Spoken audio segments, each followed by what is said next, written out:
It's Wednesday, and it's 2 o'clock, so you know what that means. It's time for this week's episode of So, What's the Catch? Before we continue, make sure, if you haven't done so already, like this video, subscribe to the So What's the Catch YouTube channel, and tell all your friends about it. Now, let's meet the fellow catchers. I don't know, just a name. First up, we call him the Michigan Man because he went to the University of Michigan. Cleveland Guardians fan, which is convenient because they're playing right now, and co-host of Guarding the Corner. It's the Michigan Man, Bryan Fraley. What up, what up? What up? Coming to Next you live. up, we have the other co-host of Guarding the Corner, founder of thisisbelieveland.com, and a fellow Cleveland Guardians fan, James Musterchi. There we go. Well, I'm jealous I'm not in the Simpsons house because this is quite outstanding work for Bryan's location here. I thought you would appreciate that. I'm not huge fan. Some friends, so huge fan of the Simpsons, obviously. And real quick, there's only one catcher on this podcast, and it's Bryan, by the way. Okay, he actually played catcher. I think you were playing off the name, right? So what's the catch? Yes. He was, but I wanted to make sure everybody knew you actually played catcher. Okay, I appreciate it. Yes. I wasn't going to say anything about it, but yeah, I noticed that too. Yes, I know. You're the only legitimate catcher. I was just trying to have fun with it, all right? Give me a break. Where's Churk Bezerk? Is he in the waiting room yet? You mean this wild card known as Churk Bezerk? There he is. What's going on? Good start. Yo, how you What doing? up? I've been doing good. A little annoyed that the Warriors made it, though. Well, that's going to be a good segue into our first topic because we're going to go right into the Warriors versus Celtics matching up in the finals. So, Churk, why are you frustrated with Golden State being in the final? I mean, I'll give them the Devils their due. They are one of the best teams in the NBA, but man, I still got that sting when they beat the Cavs. I got you. And I still don't like Draymond. So who do you like in the series, real quick? Celtics. I would say to 7, if I'm being realistic. Cool. Why don't we just go around the horn then? I've got the Warriors in 7. I think Boston's going to give them a headache, but I think the Warriors are the better team. But I will say, if I'm going to be wrong, I think I'll be wrong because the Warriors sweep. Because I think that's the only other possibility is either we have a really good 7-game series or the Warriors sweep. But I think they win in 7. In our text chain, I said Warriors in 5. I'm going to take that back because Warriors sweep. Get this over with. The Celtics are not good enough, okay? You sure? Yeah, I'm sure. The Warriors are that much better than the Celtics. I'm sorry. And what's going to come down to is experience, okay? The Warriors have experience in the finals. Steve Kerr has experience in the finals. You know who doesn't? The Celtics. Ime Udoka. They don't have experience in the finals. That matters. Yeah, and we know the Warriors are the have home team advantage during the series as well. So it's going to be crazy. In San Francisco, we've seen the scenes for the past half a decade. Not the past couple of years, but like for 4 years in a row, we saw what it was like there. So Boston's got their hands full. They're going to have to win at least one on the road if they're going to win the series, and that's the part that worries me. But I think that this Boston team is just like really, really scrappy. I really like their defensive effort. I think it's kind of in the face of what like the rest of the NBA has kind of been trending towards. Boston's like kind of a throwback team. Like they play a lot of defense and team ball. And I just think that they make it interesting. But part of me also thinks that that's just me being a Warriors hater. But so join the club. Yeah. I mean, I'll be honest, I don't like the Warriors either, but that's not even the reason why I'm picking the Celtics in this series. Because that has nothing to do with it. First of all, I have been waiting for this matchup in the finals since it looked like we were going to get it in 2018. Every year since then, I've been like, please let it be Celtics Warriors, and I am finally getting it. I think every game of this series is going to come right down to the final minute. You will not see one blowout in this series, not one. That's bold. That's bold based off. Well, Warriors win by 20 plus all 4 games. It's over. But what are we doing here? Come on. No. If we're talking about teams that are good versus teams that are great, the Celtics are good. The Warriors are great. Okay? It's an entirely different stratosphere. Oh, I'm wrong. We'll see what happens in a week when the Warriors are going down for their, 4th championship parade? Come on. I mean, dude, okay, wait. Look at the starting lineups. Find me one matchup that's a bad matchup, okay? Marcus Smart against Steph Curry. Steph Curry has a huge advantage. Marcus Smart completely irrelevant. Keep going. No, keep going. No, You're gonna tell me the lineup, and I'm gonna tell you who has the advantage. This is what we're doing now. So do this. Okay, keep going. I like this. Yeah, keep going. You have Jaylen Brown, Klay Thompson. Great matchup. Keep going. Andrew Wiggins, Jayson Tatum, advantage Celtics. I'll give you Jayson Tatum over Andrew Wiggins. I'll give you that one. Yeah, I got that one. Continue. Draymond Green, Al Horford, even. No. I'm going to go Draymond on this one. As much as I don't like Draymond, I'm going Draymond on this one. I think Al Horford is old, and he's not anything remotely close enough to being good enough to make an impact here. Plus, defensively, they're going to put Draymond on Jayson Tatum and Andrew Wiggins on Al Horford. So continue. Okay, and then Kevon Looney, Robert Williams. That's a wash. Who cares? It's a wash. Okay, that's not even what I was going for. But what I was actually going for there was when you look at the actual matchups, there's not one where it's like, oh, that's a bad matchup. That's not going to be interesting to watch. Like, how about that bench? The bench matchup is fascinating too. Like when Golden State brings in Jordan Poole, is that when the Celtics bring in Grant Williams? How much do we see Peyton Pritchard in this series? Because he can be a streaky shooter, but he's not great on defense. So how much do we see him? How deep are the Celtics going to go into their bench? How deep are the Warriors going to go into their bench? It's a fascinating matchup. When I look at the starting lineup in the individual matchups, I don't see one where it's like, oh, that's a bad matchup. Steph Curry against Marcus Smart, greatest shooter of all time against the defensive player of the year. I am very interested in that matchup. Great matchup. I will say this. The reason I said that I think it goes 7 is because of the Celtics defense. I think that defense is really legit. And the Warriors have shown signs of weakness in this postseason that we haven't seen in years past. We've seen Curry have nights where he was really off shooting. There was a stretch of 5 or 6 games where he was just not himself.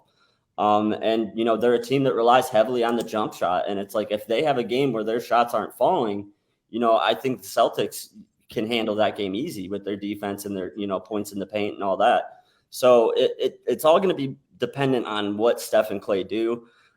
James, you're right, though. All we've seen them do is, time and time again is win. But they've also shown, they don't look quite like the Steph and Klay they did a few years ago. I will say that. We've seen things from Curry we haven't seen before. Like he missed 2 free throws in a row. Like he just does. This hasn't been your classic Golden State Warriors domination run to the finals that we saw in years past, and that's why I'm a little nervous that the Celtics stretch it out a couple games, and I didn't think that they were going to sweep. I mean, I do think you have some fair points there. The one thing I come back to is that when it comes down to a team that's better defensively versus a team that's better offensively, eventually the team that's better offensively is going to win out, okay? Mm-hmm. And that's because they can just score at will, where the other team's like, we got to keep it to this. If you're a team that's, we got to keep it to this, you're screwed. So are you saying offense wins championships now? Well, defense has been irrelevant in the NBA for 15 years, so yeah. That's why I'm so confused by this matchup. And I feel like it could be a sweep or it could be a really, really good series. I think it's a sweep. I think the East stinks. And I think it wasn't even, I think the Celtics just kind of were able to go through their way. Sure, you can apply this to most teams, most years, but I wasn't really impressed by any of the competition the Celtics faced. Okay. Yeah. I can make that same argument against the Warriors. That's fair, but the Warriors have the pedigree, and that's different. Okay. We've seen the Warriors do that. We've never seen the Celtics get here. Okay. True, but here's the thing.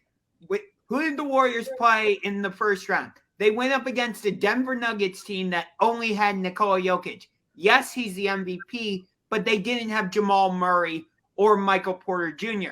Second round, they go against Memphis. Grizzlies are without Dylan Brooks essentially for 2 games because he got ejected in one game and then suspended for the next. And then John Morant was hobbled in the final 3 games of the series, I believe it was. And then they made Dallas look average, which they kind of are. They're not. I didn't think they were a good team. And like I said, you can apply this to most teams on most years, but what I go back to is pedigree here. What I go back to is success in years past. Yeah. The Warriors have gone significantly farther than the Celtics had in, I don't know, 20 years. Okay. When's the last time the Celtics won a title before 2008 or whenever the hell it was? I think it was 2010 or 2008, was it? Yeah. There's 07, 08 years, whatever. Since 15 years ago, the last time the Celtics won a title was the 80s, okay? So the Warriors have had significantly more success in the past just under a decade than the Celtics have since I've been alive. Yeah. So that's why I'm 100% comfortable picking the Warriors to win. Like I said, I got Warriors in 7, but I do think that there's an ability for a sweep. Like I just don't see Boston being able to win this series. I do see no. I think they can, but what I think is we see a little bit of what we've seen throughout this postseason. They're going to have a night or two where Steph and Clay just are off, and I think that Boston will take advantage of that and they'll win those games. I think pretty handily, actually. Like, if Steph and Clay are both off, they're in trouble. But yeah, Boston was the best team in the NBA for the last 30 games of the NBA regular season. So they were hot going into the postseason. You know, they beat the defending champs on their way.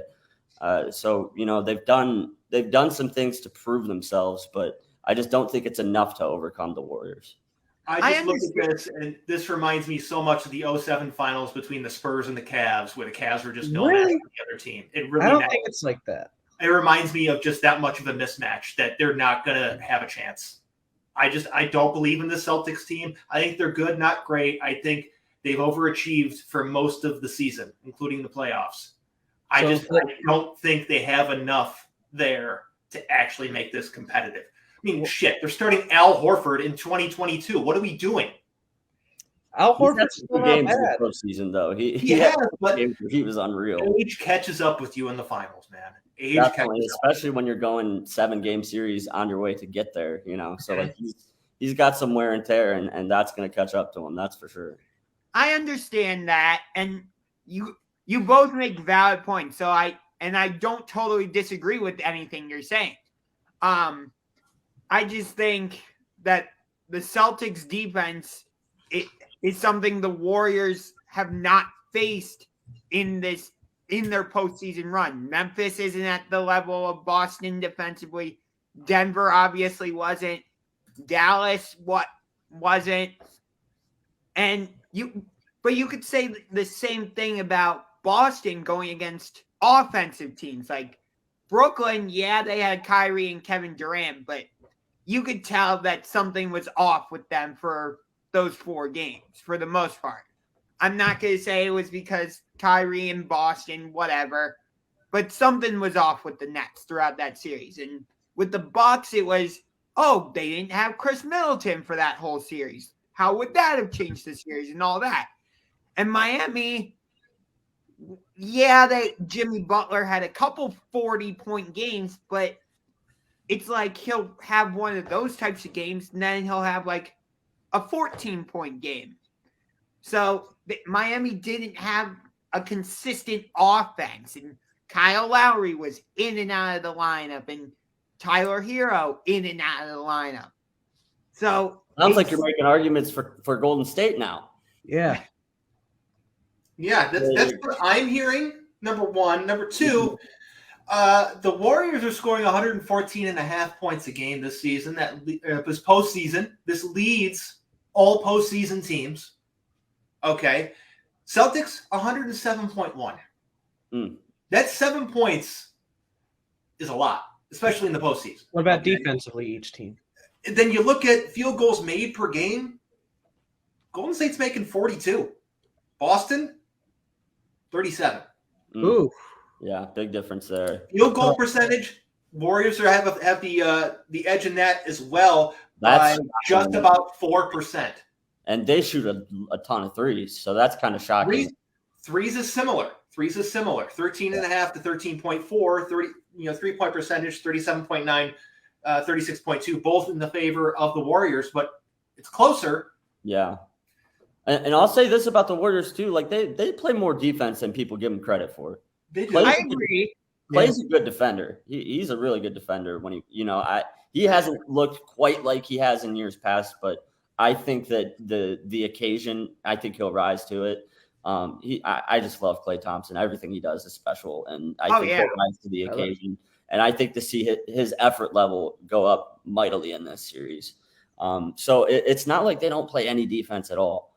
So it is the Boston defense. Are they the best in the NBA? I think so defensively, yes. But is that defense good enough to edge out the Golden State offense? And that's why I just don't see them being able to put 4 wins together against them.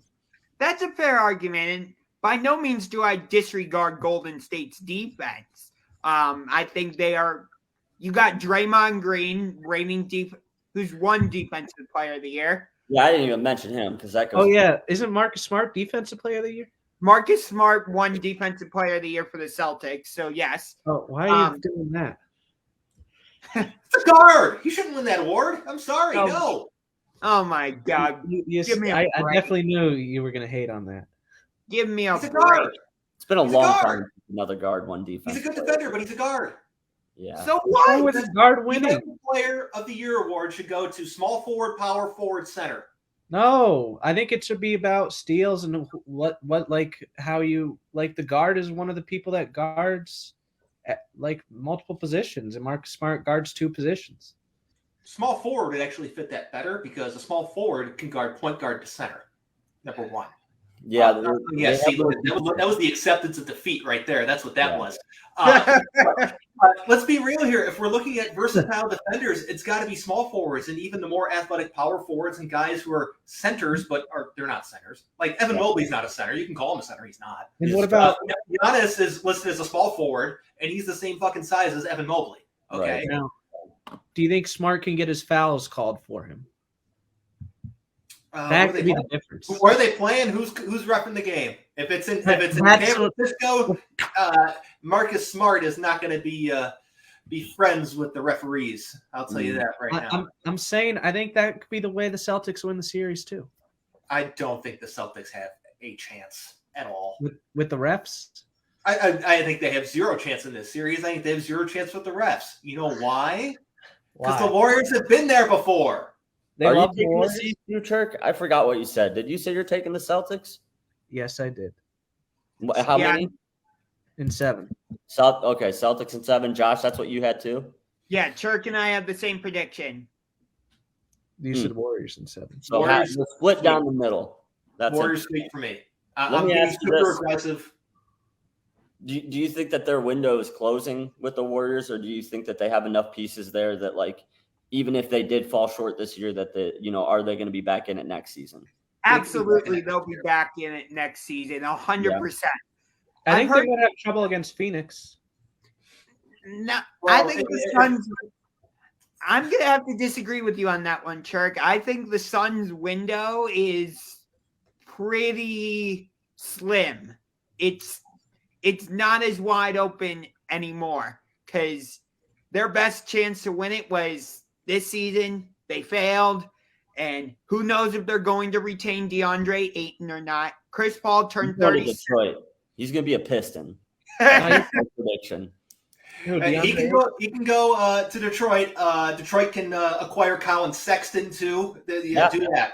Do both of those. They have the cap space. Make it happen, Detroit. Hey, Kevin Stefanski's dad, go do something. Yeah, right. He works for the Pistons in their front office.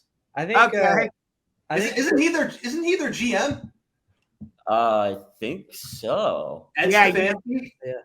You Honestly, might I be, think that team with Sexton and Ayton probably could fit better. He's They got some pretty young- Go on. Well, go ahead. I'm looking at the Pistons roster right now, just seeing what if it's possible. So, no, I don't think, although I have the Celtics winning this series, I think the Warriors will be right back in position to win the finals next year and for the next couple years. What's interesting about the Warriors actually is they've gone through like phases. You had the 2015 and 2016 Warriors, or the once they drafted Clay, Steph, and Draymond. I think in consecutive years they drafted the three of them. I'm not 100% sure about that. So, but either way, like phase one was them winning in 2015. Then 2017 through 2019 was the phase of the Warriors where they had Kevin Durant and they pretty much were unstoppable. Hey, even though Toronto won the title in 2019, if Clay doesn't get injured early in the series, even though he played through it, and KD doesn't get injured, Golden State destroys them in that series. I'm not going to deny that. And now you have this phase of the Warriors, the post-Kevin Durant version, where Steph is still playing really well. Clay is coming back from injury. Draymond is still at the top of his game. But they're starting to bring in some younger guys that fit their system. And Andrew Wiggins, Gary Payton III, Jordan Poole, guys like that. So, yeah, I think the Warriors are going to be right back in position. They'll win titles in two or three more titles in the next few years. I think the Warriors' realistic window ends after next season. Okay. Mm-hmm. I think that's when they'll still be a good team. They'll still have postseason runs, but I don't think they'll win titles after next season. I just think at that point, there's going to be too much mileage on those bodies. They're going to be just at that age where you start to see the decline. Still really good player, but there's the plateau, the little decline, then another plateau again, then the player craters. I think we'll see them in that little plateau prior to the crater after for maybe a year or two after next season. And then they'll just kind of age themselves out. Okay. I think I don't know. I mean, I think Clay could have a couple good more years. I think Clay too. He can be very productive in a catch and shoot type situation. Okay, like he could turn into essentially what Ray Allen was at the end of his career, where it's just go stand in the corner and catch the ball and shoot a three, or shoot a three in transition. But like you're not looking for Klay Thompson to be a big ball handler, right? But he never has been anyways. But you're not looking for him to be your primary ball handler. He's a guy that gets free off the screen, catches and shoots. He's the guy that's in the corner and you draw his defender in with somebody else and he shoots a three that's open to him and into like Steph Curry, but nobody else. Yeah. Gesundheit, Churk. Thank you. Yes. Should have turned off the camera. No, you're fine. Anyway, yeah, like I said, I don't think we're going to have one blowout in this series. Every game is going to be decided in the final few minutes. You forgot one more underrated player on the Celtics, Derek White. Yes, thank you for reminding me about that. That's another one. Like he's a good sub. I agree with you, Church. That's why, like I said, this matchup is so fascinating. I'm not going to go through it again, but like you got bench players. Is Gary Payton III going to be available for this series? And if so, he's going to be a good player coming off the bench for the Golden State. Jordan Poole. Shout out to Poole, University of Michigan. Sorry, go ahead. Yeah. Peyton Pritchard for the Celtics. You got Grant Williams, Derek White. I just think it's a fascinating matchup all the way around. I've been waiting for this matchup for 4 years now. I think it's going to fully deliver. I can't wait. Can Well, Ime two things, Josh. One, that makes you a traitor. Two, it's Gary Payton Jr. You've called him the third twice now. It's Junior. Junior. Sorry. Yeah, you're right. Actually, he might go by the second. He might by Junior the second, 6 of one, half a dozen of the other. It means the same thing. But either way, he is the junior. But How am I a traitor? 2018 with Cavs Warriors, traitor. Yeah. Yeah, you did say you wanted them to You win. said you wanted it in 2018. Traitor. Yeah, you did I say thought that. you were a big Cavs fan, but looky here, it's Boston Josh. Yeah. And the Cavs could have won that game. They could have won the series if it wasn't for JR's mess up. Okay, they wouldn't have won that series. They would have won a game. Okay. But they would have won that James, series. you know they would have won the series. Oh, hell no. Who you guys In my- like for series MVP? Let's do that. Okay. Series MVP. Who you guys got? If You the guys Warriors- are obviously taking Celtics, so who's the Celtic that's going to win it? well, Has to let be me just say, Tatum, right? yeah, it has to be Tatum. I'll Luke? say, but I'll I'll say if the Warriors do win the series, I'll give Steph his props and say he finally wins in Finals MVP. I will give it. Okay, to but him. that's not the question. The question is, who do you have winning Finals MVP? I said if the Celtics win, it's Jayson Tatum, and if the Warriors win, it's You don't get to Steph. hedge your bets. Pick one. Pick one or the other. Pick one. Fine. You don't get to do two. One. Fine, Jayson Tatum. There we go. Churk? I would say Luke Cornett. No, Jayson Tatum. Jesus. You know who that is, James? Yes, I know who Luke Cornett is. I'm putting Bryan. a note on Jordan Poole. What? I'm putting a note on Jordan Poole. You're saying Jordan Poole's? Wait till you see. Hold on. Let me give you the juice on this one. He's got really great value. I don't totally disagree with you on that one, Bryan. I'm going Klay Thompson, by the way. You want to Still say not going to go Steph. I'm going to go Klay Thompson. Okay, so who, to who go do you- with Vegas here, Jayson Tatum is the favorite at I thought plus Steph was- 175. Steph is plus 120. So Huh. a little bit lower. So no. Right now, Tatum has the edge over Steph. Steph's plus 120. And then in third place, Marcus Smart. Are This is wrong. This is wrong. You NBA guys know what would have made the difference for the Celtics right now if they would have not traded away Taco? You think No, that's Taco doesn't mean shit in this series. No, But, but okay. are those live odds or are those odds affected by betting, which has altered the lines? Because that's the only thing I can think of for why Jayson Tatum's favored over Steph Curry. Yeah. Yeah, that has a lot to do with it. The lines move quite a bit. They opened with Steph Curry being the favorite, so that's exactly what The happened. open were okay, and game one's tomorrow, right? It is Yes. tomorrow. Yep. So it opened up with Steph. I bet Steph is the favorite by the time of tip off tomorrow because the money's going to shift back to betting on him because he's not the favorite anymore. Yeah. I would guess That's you're the right. gambling talk. And let me just say this. I know you're accusing me of being a traitor. Of course, as a Cavaliers fan first, I wanted the Cavs to win, but just from a pure basketball fan.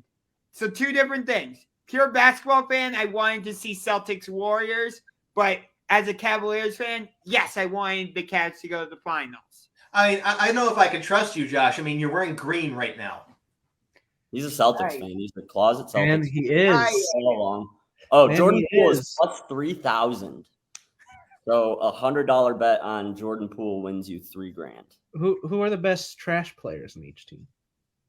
I don't know. It doesn't matter. They're the guys that play 0 minutes. Oh, Nick Stauskas on the Boston Celtics. Nick, There we what? go. He's on the Celtics. Good for him. Yes. Yeah, Good for no him. matter Former what, Cavalier Nick Stauskas. yeah, Yeah. no matter what, a former Wolverine will be lifting the trophy. Because Nick Stauskas plays for the Celtics, and then There we go. obviously Jordan Poole.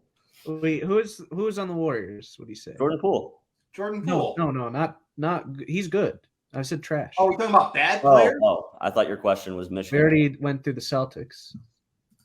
Stauskas. Yeah, Stauskas is probably the most garbage player on their team. Let me pull up the Warriors depth chart here. Moses Oh, Moody. one, Nick Huh? Stauskas is making $400,000. Who is it, James? Moses Moody. Moses. Damian Lee. I'm looking at the fifth line on their rotation is what I'm doing. Damian Lee's not horrible. Nemanja Bjelica. There we go. He sucks. Oh, Nick Stauskas is making Bielitsa. less than half of- Bielitsa is not the worst. He's terrible. He was good. No, I meant like, yeah, he was pretty bad. He's so terrible. I didn't pronounce his name right. Okay, that's how terrible he is. And all Nick right, Stauskas only moving makes forward. $430,000. That's hilarious. What? $430,000 a year is Nick Stauskas' contract. Are you kidding me? No, I think it's the league minimum. That's league minimum. Yeah, it has to. Does he deserve that? League minimum, sure, for a guy that never has to play. Yeah. He That's, plays 1 to 2 minutes a game. I If would that. love to have that contract. I mean, he's their Darko. Is Yeah. what he is. No. He's more like Adam Morris. Comes in when they're up by 30 or they're down by 30. He's more like an Adam Morrison than the Darko. I'm When he referring gets hot, to he can he shoot plays your ass off. garbage time. One team or the other, perhaps both, have put in their white flag lineups.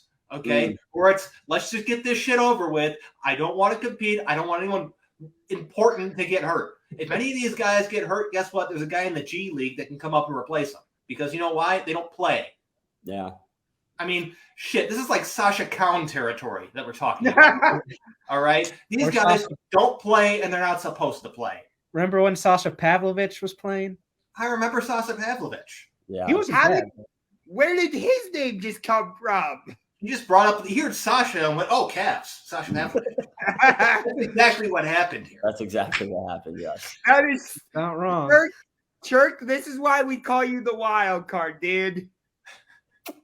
Anyways, I mean, shit, we bring up more old Cavs players about Terrell Brandon.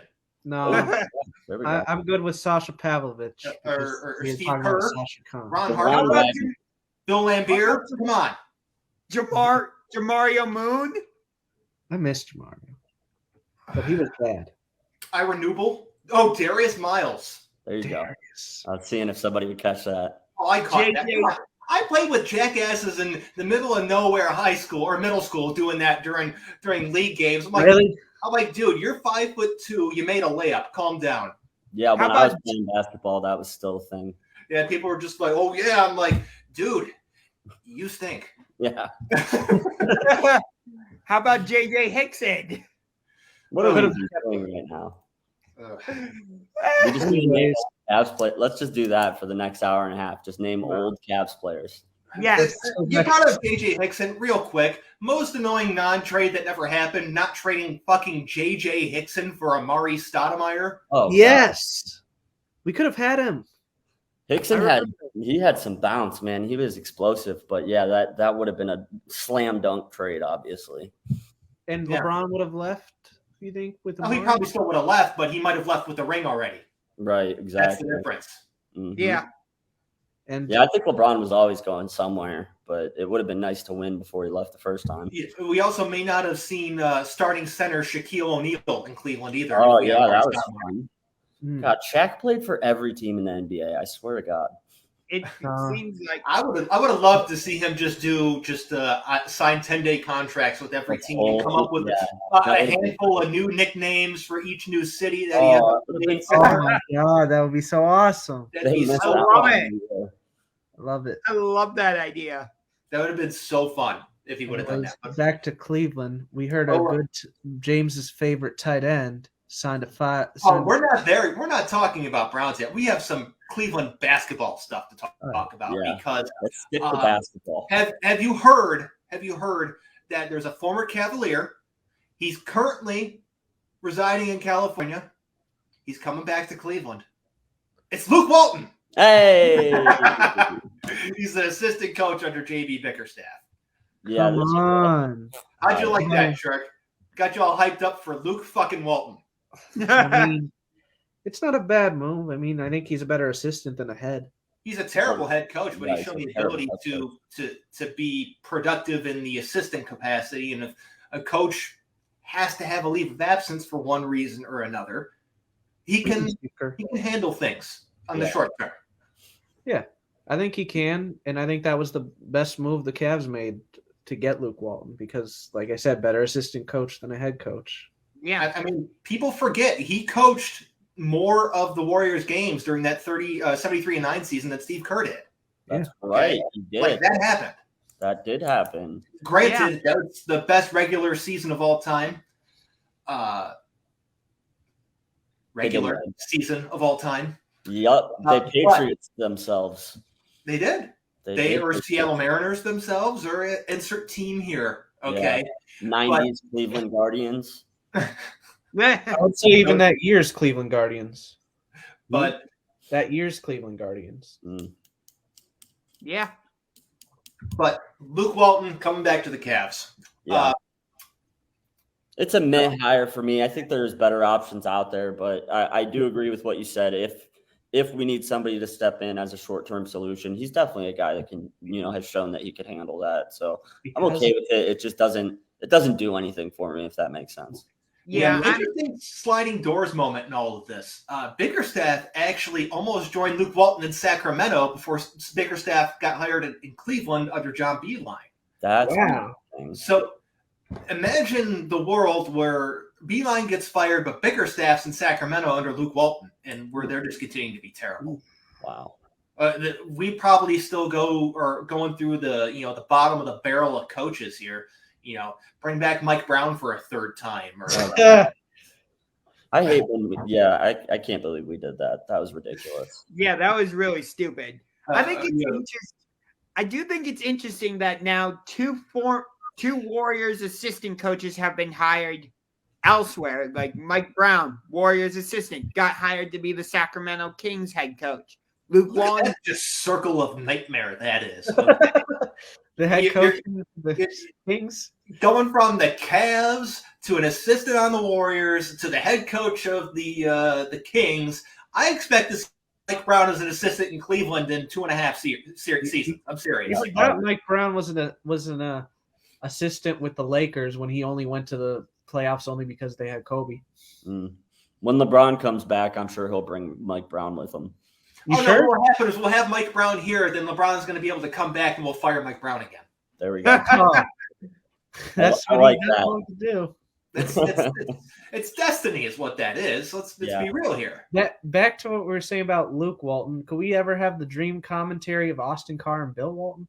I love Bill Walton so much. That man's a national treasure. Give me I more would Bill love Walton. both of those. Yeah, Bill Walton. Yeah, Bill Walton on commentary is just a barrel of fun. With Austin Carr too?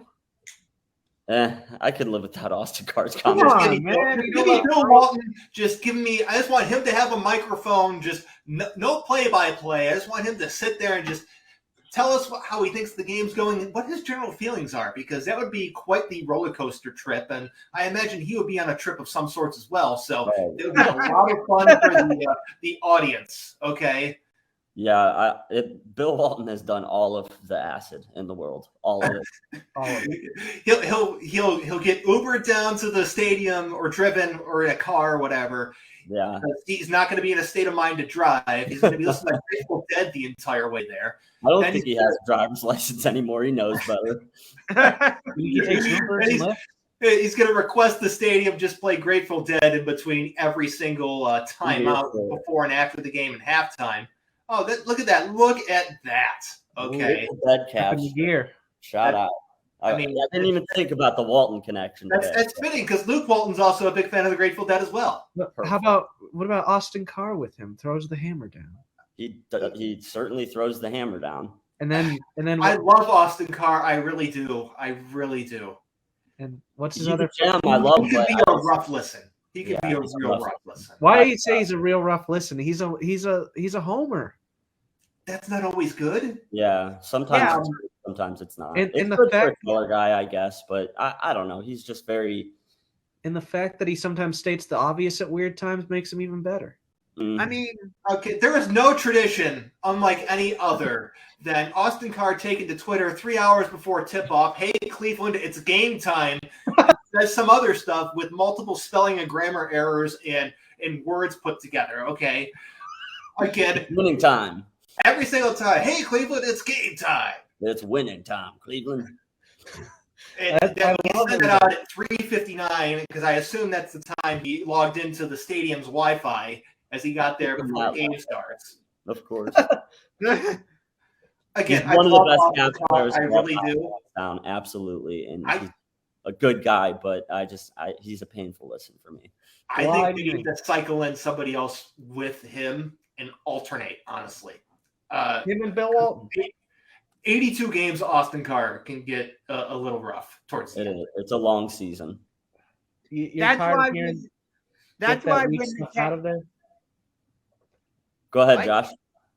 That's why when the Cavs are on national TV, I prefer to watch the national broadcast instead because you tend to get an unbiased perspective when you listen to the national. At least you're supposed to. You're No, supposed you don't. And here's why. Because a big corporation like ESPN, Fox Sports, wherever you're watching this game, TNT, okay, they are keeping in mind when they're putting together these broadcasts about their overarching narratives and overarching agendas and stuff. So what you'll see in an ESPN broadcast, if it's Warriors Celtics, what have they been talking about all week on all those terrible shows that I hate? Because guess what? Everything that they talk about is going to be inserted in the broadcast because guess what? They can talk about it the next day and the cycle continues. Okay? So you're not going to get unbiased discussion. That's what they present, but you're not going to get it.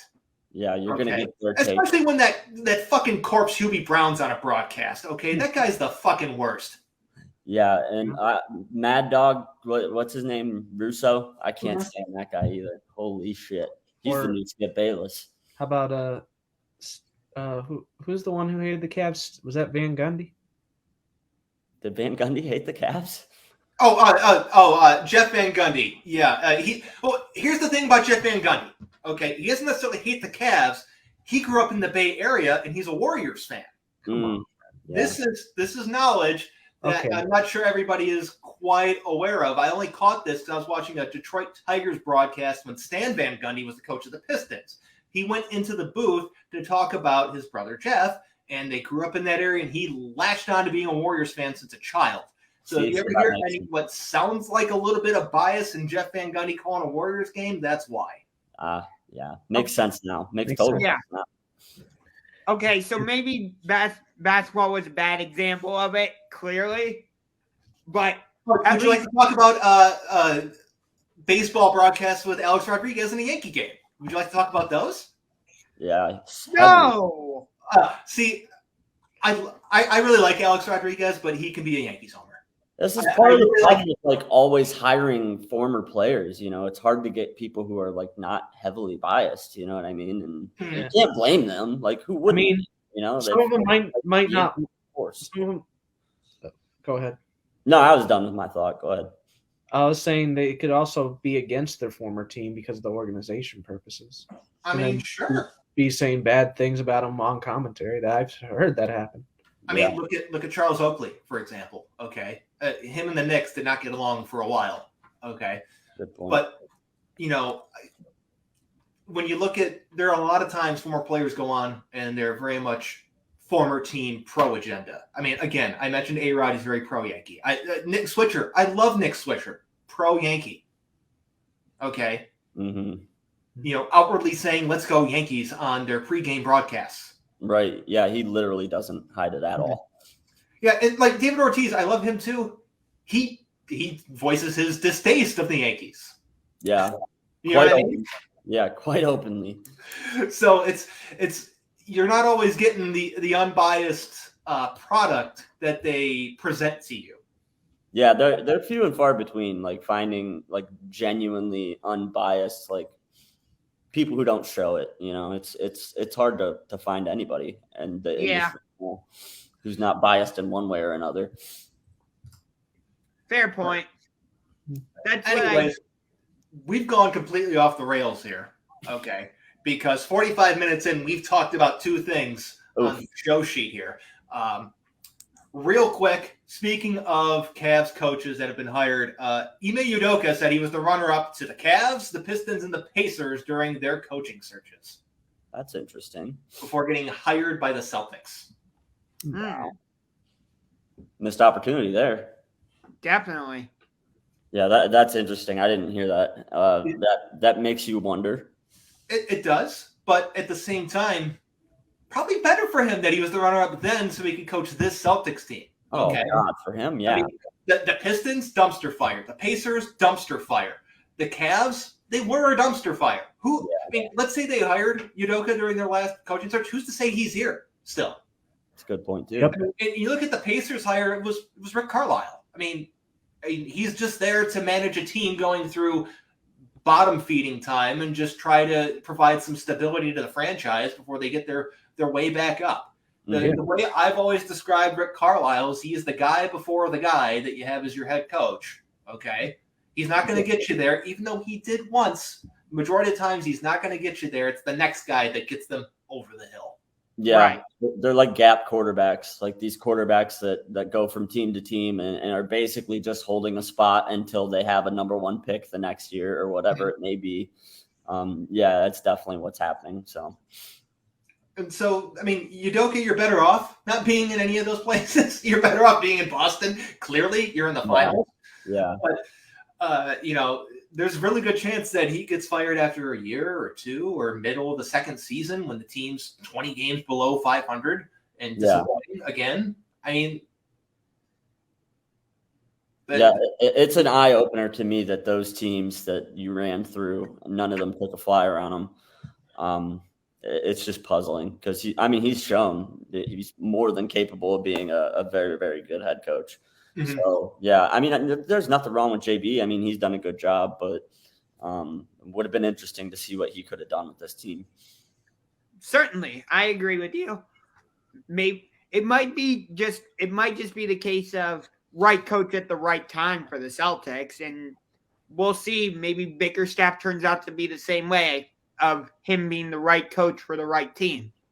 So far, so good. I mean, I can't really complain with what Bickerstaff's done in Cleveland. Oh, no way. I like Bickerstaff, but I think Bickerstaff ultimately falls into the same category as a guy like Rick Carlisle. He's going to be the guy. No, I think Bickerstaff is up and coming. Do you know how old Bickerstaff is? He's only in his 40s. He's only in his 40s. Not up and coming. That's still up and coming. That's not up and coming. That's not becoming GOAT. That is 43 is not up and coming. 43 with lots of experience already is not up and coming. Yeah, he's been coaching since 2004. Ime Udoka is up and coming. When the Celtics hired Brad Stevens, that was up and coming. When the Thunder hired what's-his-toes from Florida, Billy Donovan. Up and coming. Thank you. I completely forgot his name. This will age him for you, Churk. His first coaching job was with the Charlotte Bobcats. Oh, wow. My God. So, up and coming. Up and coming is generous as fuck. He's established. So he was there when Gerald Wallace was there. Wow. He was there from 2004 to 2007 as an assistant. So Gerald Wallace, what was that one dude? Emeka Okafor. Okafor. I forgot about him. Raymond Pelton from UConn, right? Yeah. Raymond Pelton was on that team. Yeah, I remember that UConn. Those teams sucked. That team was terrible. Yeah, but he's been around. He's been around for a minute. The Bobcats logo is also terrible. Everything about the execution of that franchise and rebranding was just awful. You thought it was awful to begin with?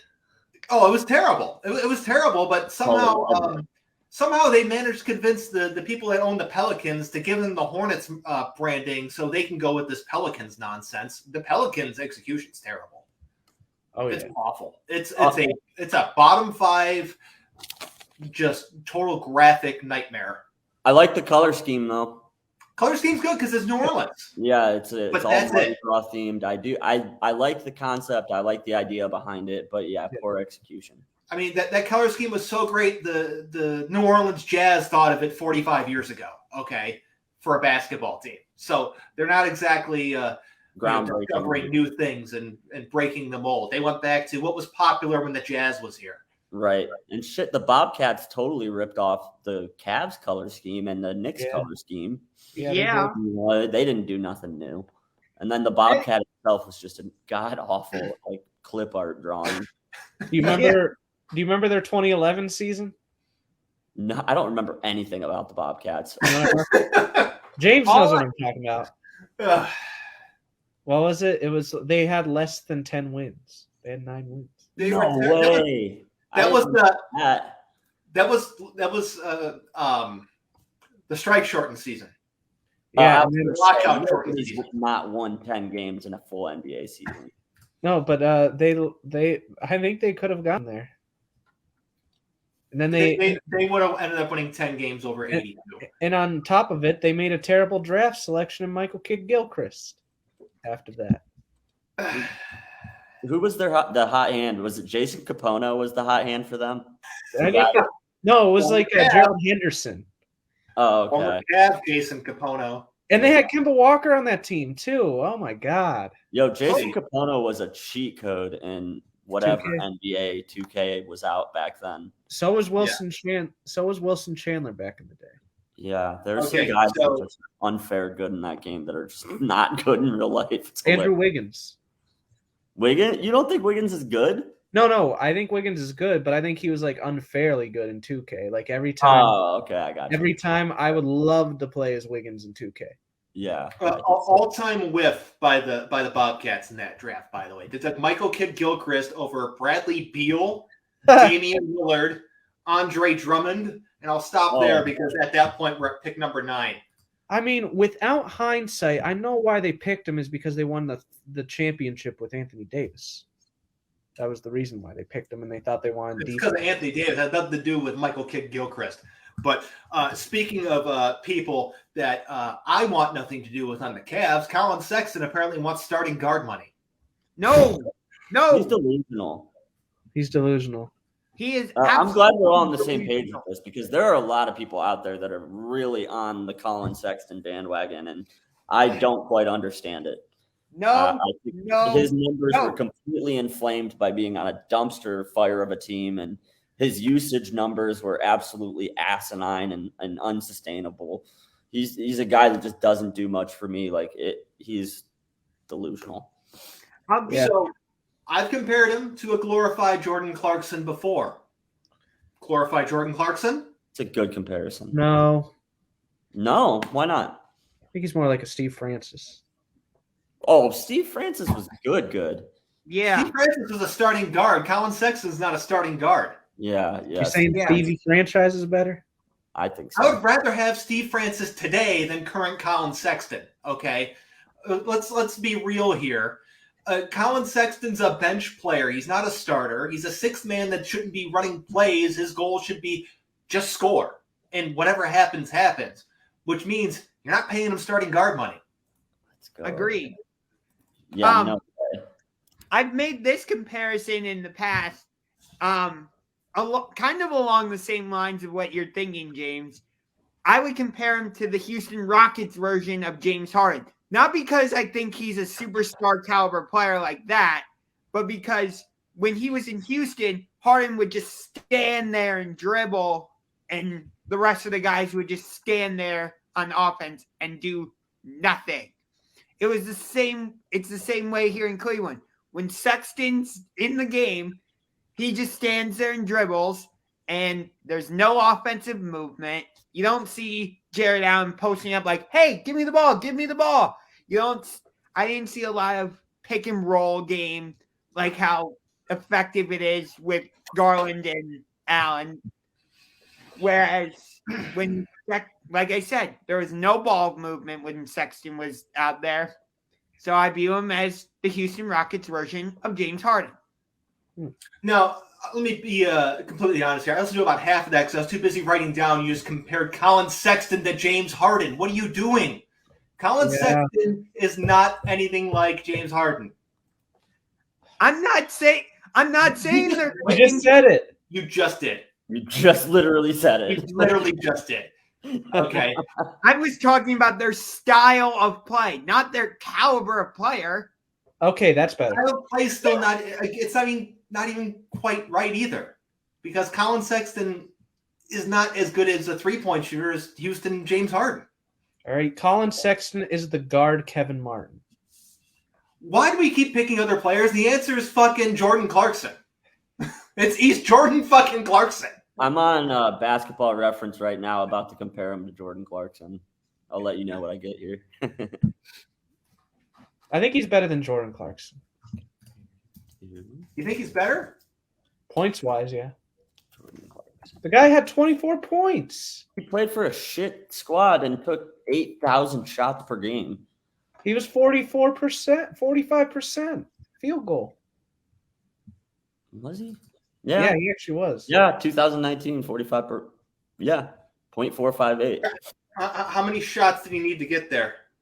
A lot. He averaged 16.3 field goal attempts. That's a lot. Wow. He's a ball. And what is our assists?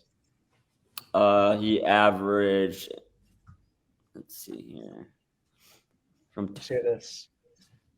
Let's see. From 2019 to 2022, his assist numbers are 3.3. That's his average. Wow. 3.3 assists and 20 points. Should he be a point guard? Who? Colin Sexton? No, he's not a point guard. Yeah, he's not. 100% not. That's like a shooting guard. And he's like, what, 6'2"? You can't have a 6'2" shooting guard. It's like Allen Iverson. Oh, bruh. Yeah, I just think we have what we need at his position. Like, there's no room to give him any kind of significant money on this team. I just don't understand where he would fit into this current Cavaliers squad, to be completely honest. Outside of being a sixth man. He doesn't, and I think they have a better sixth man option in Karis LeVert, who's not going to cost as much. Yeah. Let's go. I like that too. Yeah, that's a very good point. We already got a guy that's a six-man type player. And LeVert's taller. Yeah, I just don't I understand where, like, when you bring him in, think about who he's going to be taking shot attempts away from. You can honestly say you'd rather have Sexton shooting than Garland or Mobley getting high percentage shots in the paint, or you know what I mean? Yeah. Or Chetty Osman. Oh, for the love of God, get Chetty Osman off this team. Yes. Why is he still there? Because he's got a fun name. He's the last Chet. Can we package him and Colin Sexton in the 14th overall pick and send them to, I don't know. How about sending them to Washington and seeing if the Wizards would take that package for Bradley Beal? And Kevin Love? What did you say? No, I didn't say anything about Kevin Love. No, I mean, Kevin Love stays until he retires. He's not. No, Kevin Love's contract, James, you got to admit, it's still bad. I don't care about how good of a season he had. It's still bad. It's still not a good contract, sure, but I mean, if we're talking hypothetical Cavs trades, then no one's going to want that. So you got to look at something that somebody is going to be like, change of scenery is going to do it for him. So and he had a good season, so he's tradable now. Let's get rid of him. He's not tradable.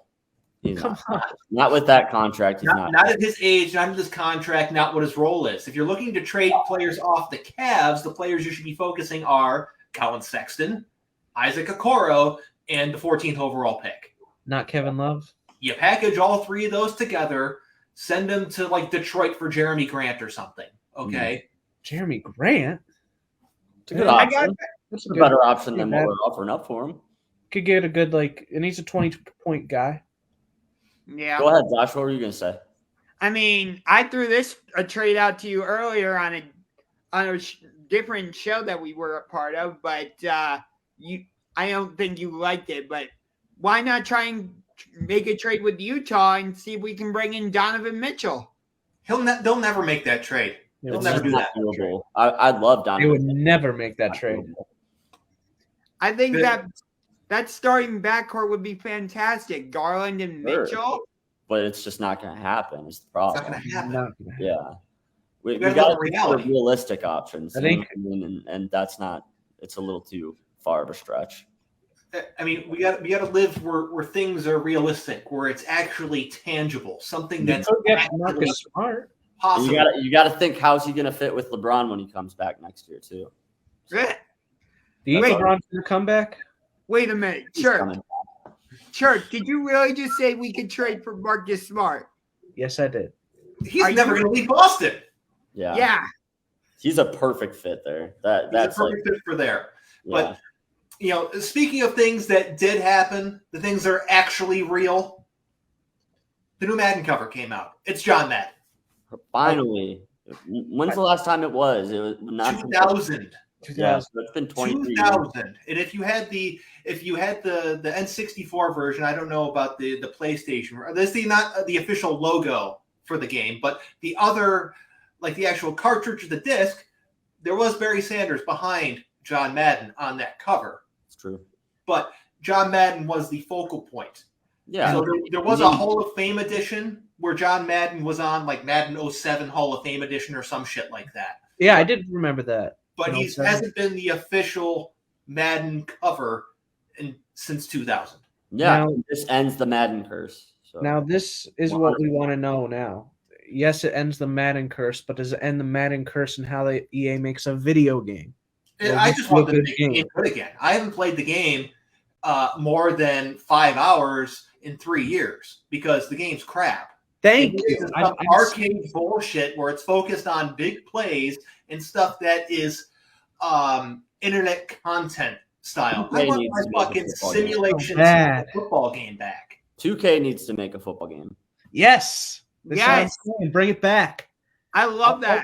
I mean, that's never going to happen. How about just EA makes a better game? Better that. Yeah, that would be the easier alternative. That Why is not easier. take the game that's been around for 30 years and make it better? Hearing EA have the cover of him just after he passes away, I hate to say it. The cover is respectful, but I don't know if the game is going to be respectful to him, and Madden's going to turn over in his grave. They're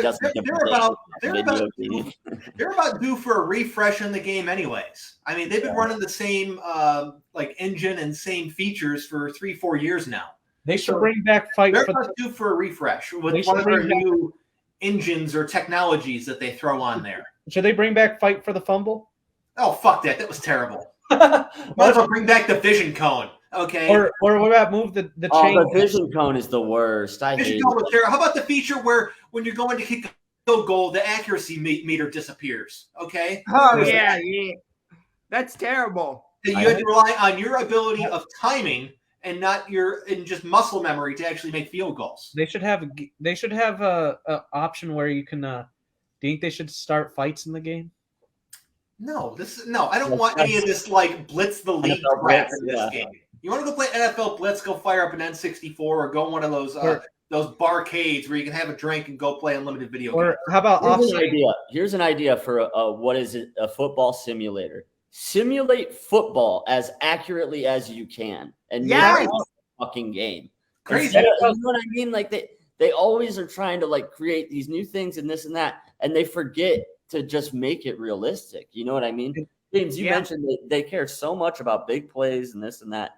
It's so true. Like that it takes away from the realism of other parts of the game. Like there was a time when Madden was like, it was about as authentic of a video game experience for any sports game. This is the most authentic game. It's just like, it's a video game now. And that's when I played it the most is when it was really accurate to simulation style. You know, back in like, why do you have that on you? But you could get $100 for that, I bet. Oops. That's a gem. I have mine in a box like 20 feet away from me, but it's in a box. I don't have it readily available. That's how Madden should be, baby. But you had to have played that recently. If you just pulled it up, you didn't even. I have not played it. I have not played with that like it's his teddy bear as a comfort item. Okay, that's what he does. He sleeps with it under his pillow. That's what he does. He hopes for sweet dreams of NFL 2K's past and hopes that it comes back sometime in the future. Okay. I'll be honest, I haven't played it in a few years. Oh, goodness. Wait, you know the last time I played that game, Churk? 2005, like a normal person. Okay. Wait, Brian. You know the game is accurate. The point I'm proving to you, James, is this was accurate football. The game had football, but the last truly accurate Madden game was probably like Madden 10 or 11. I agree. Okay. Madden 10 or 11 was also just as well. Like that 9, 10 to 11 was the moment in time where I played Madden the most. That was peak Madden. It was peak Madden. Those were that was when you'd go out at midnight and get the game at midnight before they stopped doing that. Okay. Yeah. That was when you could go and get the game, and live was just a thing. Like you were just getting popular playing online, and they really had that. So much time. I'd create custom playbooks. I would cater it to certain teams, certain styles. I would have all plays available. So, the standard playbook's 250 plays. I made mine for offense and defense 500 plays. Okay. I had multiple different styles of shotgun, multiple different styles of pistol. I had trick plays. I had gadget plays. I had weird defensive formations that confused people where I would have a 4-3 defense, but I'd have a defensive end that's really fast, and I'd slide the defensive line over and drop him to play rover linebacker. Got a ton of picks that way. Okay. That's All a right. solid move. That's a solid video. Because you know why? Nobody runs the ball online. So you don't get I was an audible guy. I'm an audible guy. I always had my preloaded audibles. Audibles, I had my go-to plays. My go-to touchdown play, Trey open shotgun, play action wide receiver in. You have the one receiver go in on a post, the other guy goes around. He's going to be wide open. If the safety goes into the middle of the field, if he goes outside, the guy across the middle is wide open. It's a touchdown guaranteed every single time. I ran that play so much that at one point in 10 or 11, I was ranked in the top 10% of Xbox players in the world. Okay? That's beastly. That's Yeah. beastly. And They need to make the game to hear how excited you were talking about that. Like, it used to be that good though. Like, it really did. It did. it did. I think probably like the last good one I can remember was the one with Adrian Peterson on the cover. Oh, Madden 13? Madden 25. Oh, Oh, like yeah. 13 or 14 or whatever, when they called it 25 for the next-gen consoles. Yeah. That's Right. Yeah, that was for the last one, Madden. 2013 season. And But you think you I know- should put that in my pillow, James? the last yes, you do. The last playable version of that game was really 17 or 18. Because after that, they overhauled it, and it wasn't playable anymore. Mhm. Bryan, the way he got that game is he put his tooth under the pillow and he got it from the Tooth Fairy. That's hilarious. What Not was the Dwayne one Johnson. what was Not the one with Dwayne Brady on the cover? Just Brady. Oh, let's see. Madden. Let's see. Bryan, do you even remember that game I played? Which game? 2K5. No, I don't. I'm saying like whatever 2K team makes the NBA game needs to make the NFL game. They need to bring it back. 18 was the last Hey. playable one. That was the last Yeah. playable one, was Madden 18 with Tom Brady 18. GOAT Edition version. Okay. Yep. That was I agree. last playable one. That's before they did all this stupid shit that they had back in 07, like X Factor, and they have all this other crap. Okay. Who remembers when Madden had the smart QB or lockdown defender, cannon arm quarterback? Like, that was terrible. Yeah, that's the shit that's like for like RPG games and stuff. Like it's a football simulator. We don't need all that. Like I don't Exactly. need that. Like, I ran And my the ragdoll physics too. to near perfection, up to the Madden 18 game. Then they changed it, and it sucks. And don't forget about that those ragdoll physics. They're really bad. Oh, okay. The one thing I will remember is when they had the one Browns linebacker, and he showed up this big on the screen. Christian Kirksey. Yeah, Kirksey. They nicknamed him the Tiny Titan, and there was a challenge where you had to get tackles with 5-inch tall Christian Kirksey. Okay. That's fun. Tiny Titan. Yeah. That's fun. Because someone was playing the Madden Ultimate Team game mode as the Titans that had Christian Kirksey, but it glitched to make him a foot tall. That's hysterical. I love that. That's really funny. So should we bring first person football back? Oh no, that's terrible. Let's keep going because we got some actual football discussion to get to here. Yeah, there we go. You think that's what my dream Tom Brady, speaking of his current team, the Bucks, they signed Akeem Hicks to a deal that's worth up to $10 million. Akeem Hicks is a really good player. He's been, a very productive player in Chicago. He is getting a little bit older now, but this is going to impact the way they construct their team and the status of a current free agent defensive tackle. And Dominican Sue. And Dominican Sue, because he was down to two teams prior to the signing, and that was the Bucks and the Raiders, because the Browns have apparently backed off their pursuit. But I wonder if the Browns are going to re-up their pursuit now that another team's off the table. Yeah, I would think so. It has to change things a little bit, I would agree. Make They it gotta- so- You got to do something. That guard position, the defensive interior is just bad. And there are a lot of people trying to pretend they're smarter than everyone else, being like, why is everyone pretending defensive tackle is an issue? It's been an issue for years. You've just ignored it. Yeah. Okay. And they're like, oh, well, we're just a pass rush team, da da da da. And it's like, well, you can't. You gotta be a run defending team as well. It's not even about run defending for me. It's about interior pass rush. Disrupt the pocket, disrupt the timing, make the quarterback uncomfortable. Okay. Yeah. If the quarterback can do a 3-5 step drop and not have to worry every single time because no one's pressuring up the middle, then you got a problem. Right. There were too many times last season where the quarterback would just stand there and it's like, okay, the quarterback can get a massage, he can drink a pina colada, and was like the controller broken? Gosh, the quarterback can get a massage. You perv. Was the controller broken for that? Okay, I immediately regret saying that.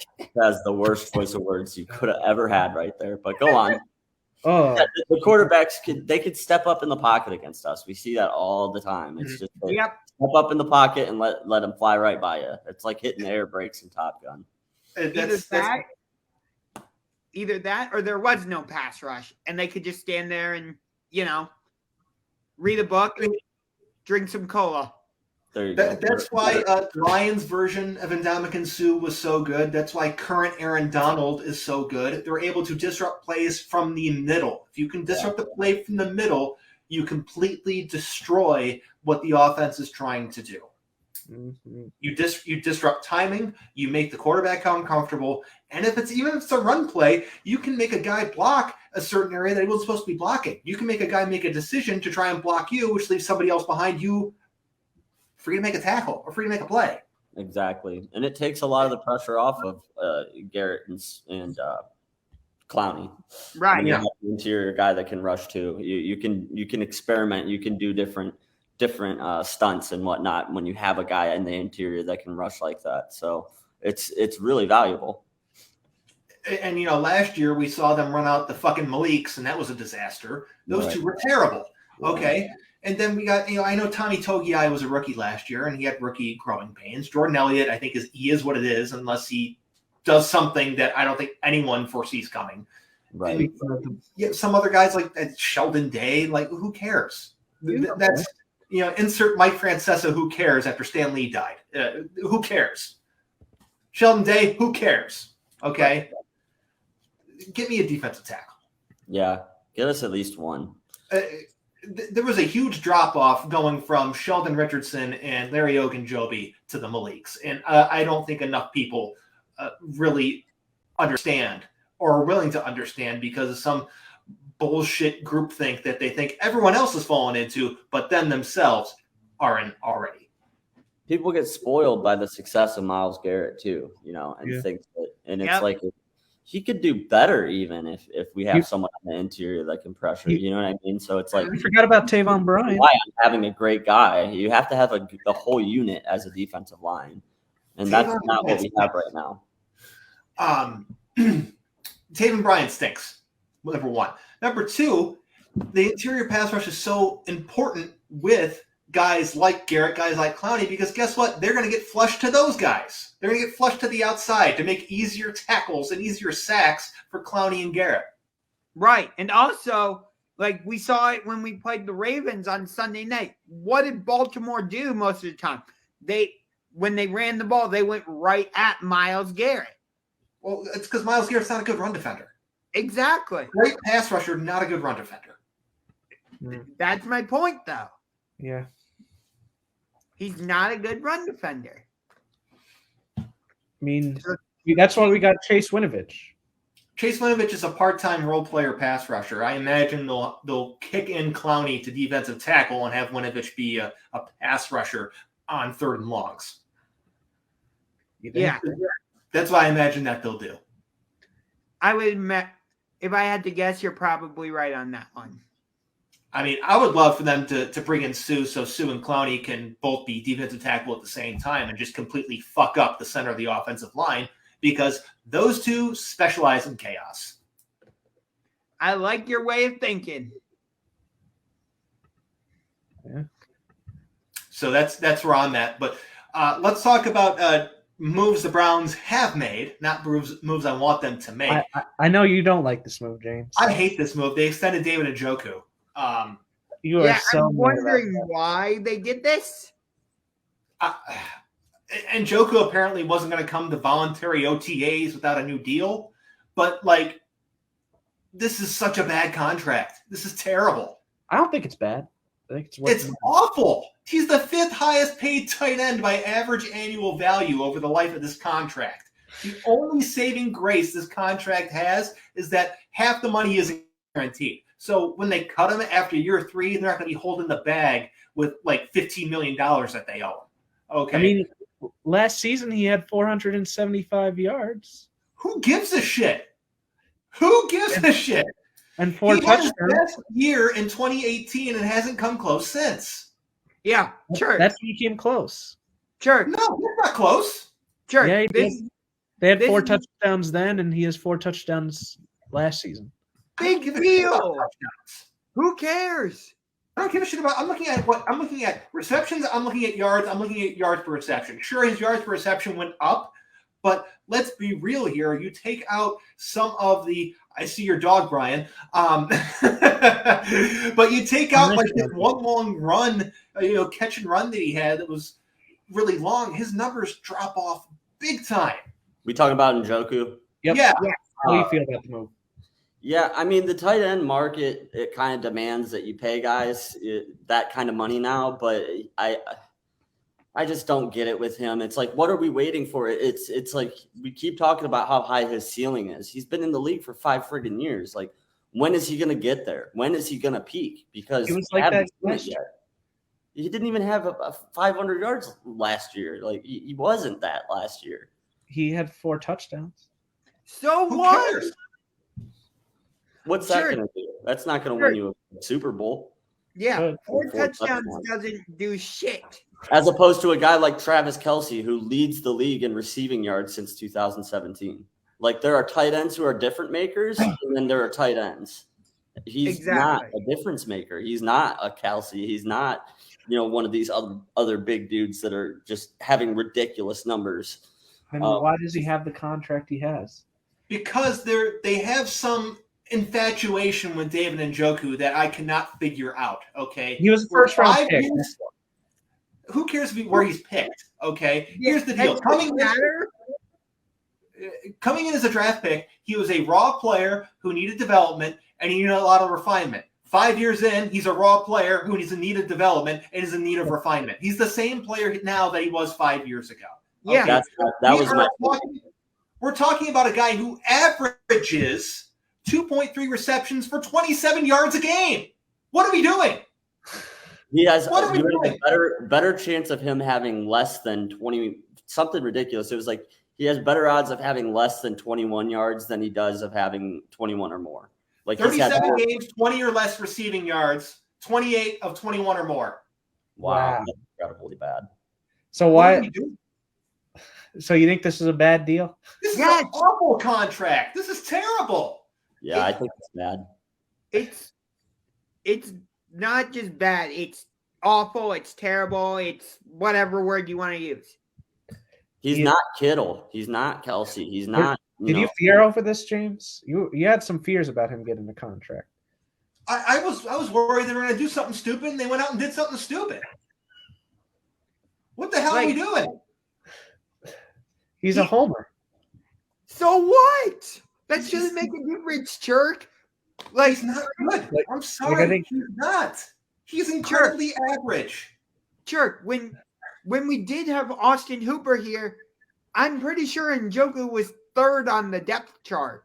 Yeah, He was second. He was second, but That's why he wasn't doing too well. He needs more time. he's been the starter. He's had years where he's gotten a lot of the snap counts, okay? And he still didn't do anything that warrants anything close to this type of contract.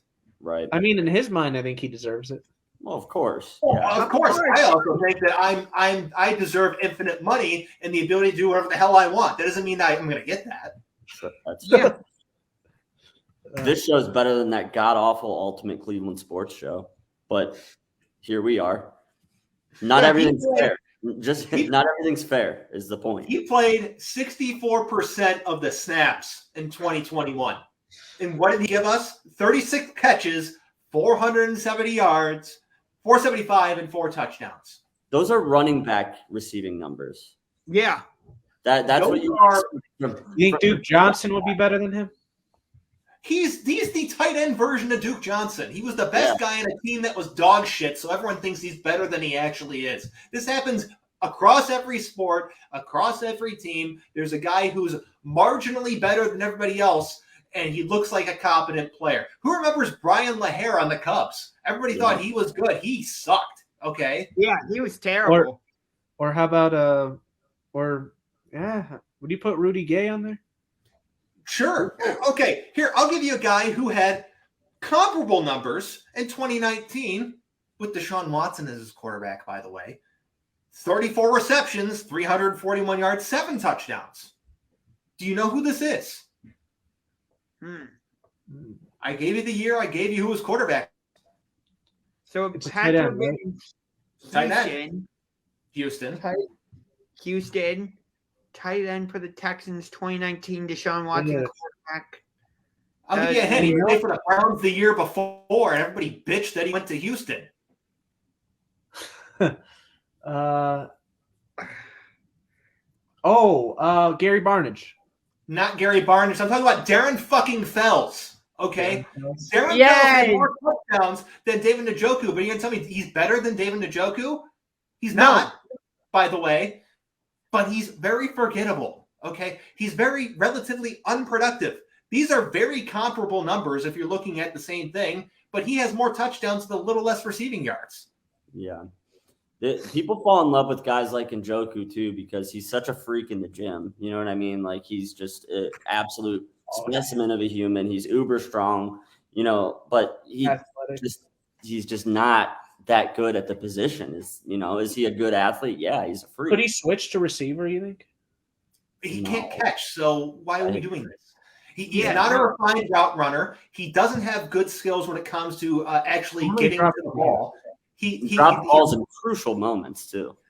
His drop numbers have tailed off the past couple of years, but however, that isn't corresponds with the lack of targets as well. So take that for what it's worth. But here's what I will tell you: if you watch him make catches, he's not doing it what's known as probably the right way. What he's ended up doing is he's using his body effectively boxing out smaller guys, which it works, but that's not what good tight ends do.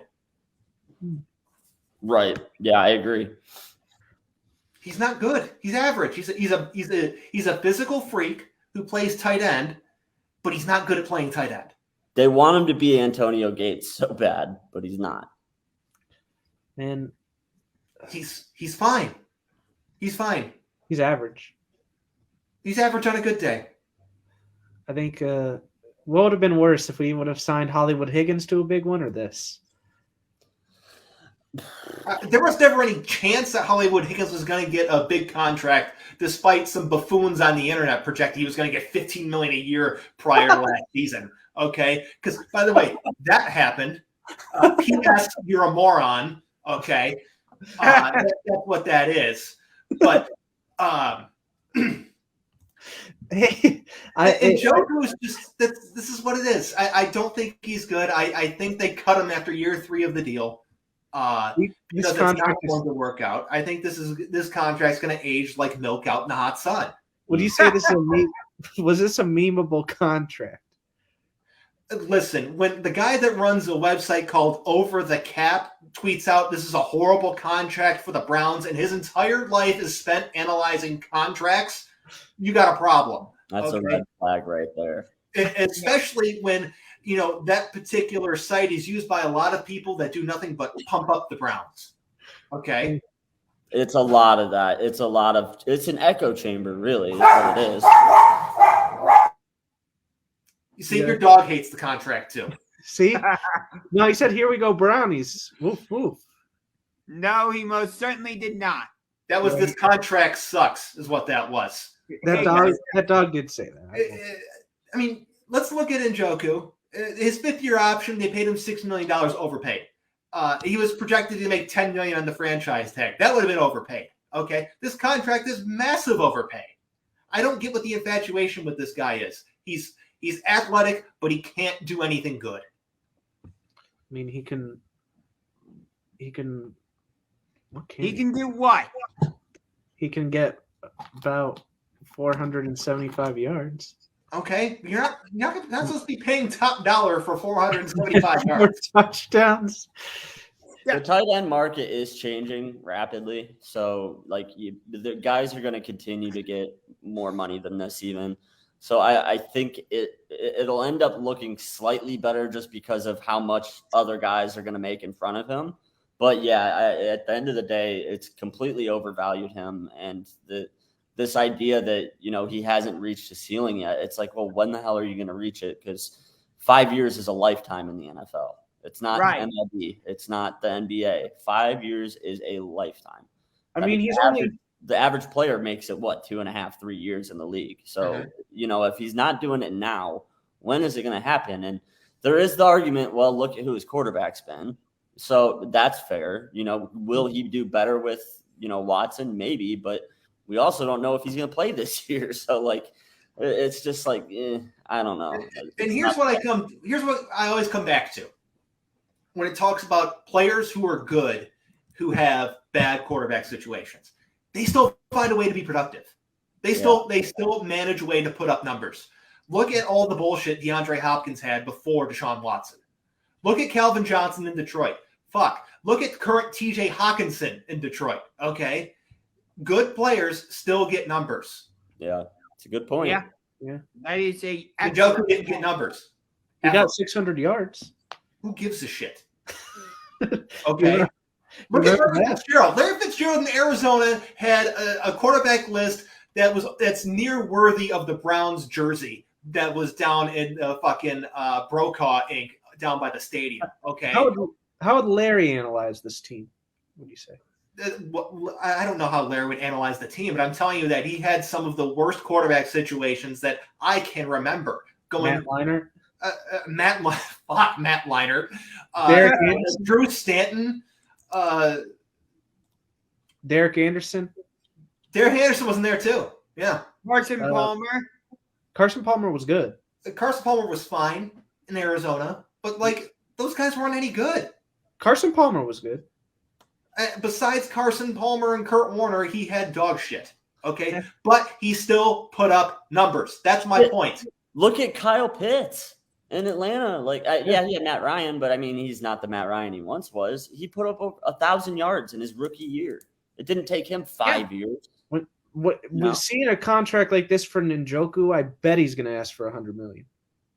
Who? Pitts? Kyle Pitts? Yeah, I would probably. Yeah. In fact, you saw this for not that good of a tight end. I'm expecting a lot of money. I mean, look at some of the tight ends that are in front of him last season. It's ridiculous. Gerald Everett of Seattle, Tyler Higbee of the Rams, blah, blah, blah. Tyler Conklin, Minnesota, Cole Kmet, Chicago, all of these guys that rate in the 70s that still had way more productive seasons than him. Okay, we're going to play a fun game. Let's compare Kyle Pitts' rookie season to David Njoku's career. Okay. David Njoku's career, 148 receptions, 1,754 yards, 15 touchdowns in 5 seasons, also known as 65 games. Kyle Pitts is a rookie, 68 receptions, 1,026 yards, and 1 touchdown in 17 games. Oh, my God. That is a tight end worth paying. Yep. The guy that got, more than half of his career receiving yards than David Njoku in a season, nearly half of his career receptions. Sure, he's got some work to go in the touchdown department, but the Falcons were a dumpster fire. So he'll improve in that area. But looking at this, well, he's on pace to eclipse David Njoku's career receiving yards by the middle of not this season, the next season. Yeah. Wow. In 3 years. Not even 3 years. It's a real eye opener. You got to look at the numbers. That's the first round tight end you pay. Yeah. So, what did we sacrifice in paying Njoku? Did we go over the cap for him? We didn't go over the cap, but flexibility moving forward. Yep. Because of this Potentially reason. adding a quality wide receiver, not necessarily now, but also next year. Mhm. Again, they'll have some flexibility when they inevitably cut Amari Cooper after the season, because that's going to happen. Mhm. Okay, so you look at that, adding some quality pieces on defense. Okay, defensive tackles. Okay, retaining some of the guys on your offensive line. That was another thing. I mean, J.C. Tretter's gone. Yeah, there's a lot of other ways that this money could have been spent better for the team. The ripple effect it has, not just now, but in years moving forward, it's going to have an impact, because they have multiple contracts all structured in this same way that it's going to all come together at one point, and you're going to get in a squeeze, you're going to get in a bubble, and you're going to be looking at a situation where you have to prioritize one player over another, and it's all because you signed a stupid contract for someone you shouldn't have. Right. Yep. Yeah, and at the end of the day, I mean, look at the money that these wide receivers are getting too, and if we want to get an eventual number one receiver, because I think we all agree that Amari's not number one receiver, We that do. if you want to have money to do that, and you're giving a tight end like Njoku this kind of money, it's like, you could have used some of that money to go out and get a guy, and now you can't, now that money's tied up. So good luck finding a receiver now. It's that's the problem with this deal. It's not necessarily how it affects us right in this moment, but moving forward, it does. That we have zero flexibility now. Yeah, and not that I think it's going to happen, but let's say somehow DK Metcalf becomes a free agent, or you trade for him on the condition that he gets a contract extension. Okay? You can't do that right now. Mm-hmm. No, you can't. You really can't. Okay. Tell me you wouldn't rather have DK Metcalf than David Njoku. I would. I would. rather have DK Metcalf. You know what I mean? I would rather have Deebo Samuel than David Njoku. But guess who's not available to the Browns? Deebo Samuel. What are you going to do when you see Njoku say, I deserved all this money? I'm grateful that I got this. I don't care what he says. Yeah, I mean, good for him. It's not. I have nothing. Congratulations, David Njoku. You got a payday. You guaranteed yourself never have to work past your playing days. Mm-hmm. But I hate to spend it right. What? As long as you spend it right and invest it right. I mean, investing is probably not the best move to go with right now, but rough time to be an investor. Yeah, it is. Very rough time. Yeah. But speaking of possible receiving targets that the Browns could have had, they're not in on either Will Fuller or T.Y. Hilton, by the way. Why? That's T.Y. Hilton was never going to come here, number one. But as far as Will Fuller is concerned, it's okay, fine, whatever. I think people overhype the connection with him and Watson too much. Okay, I really do. But Fuller, he gets hurt a lot. SportsInjuryPredictor.com, 95% chance of injury. Yeah.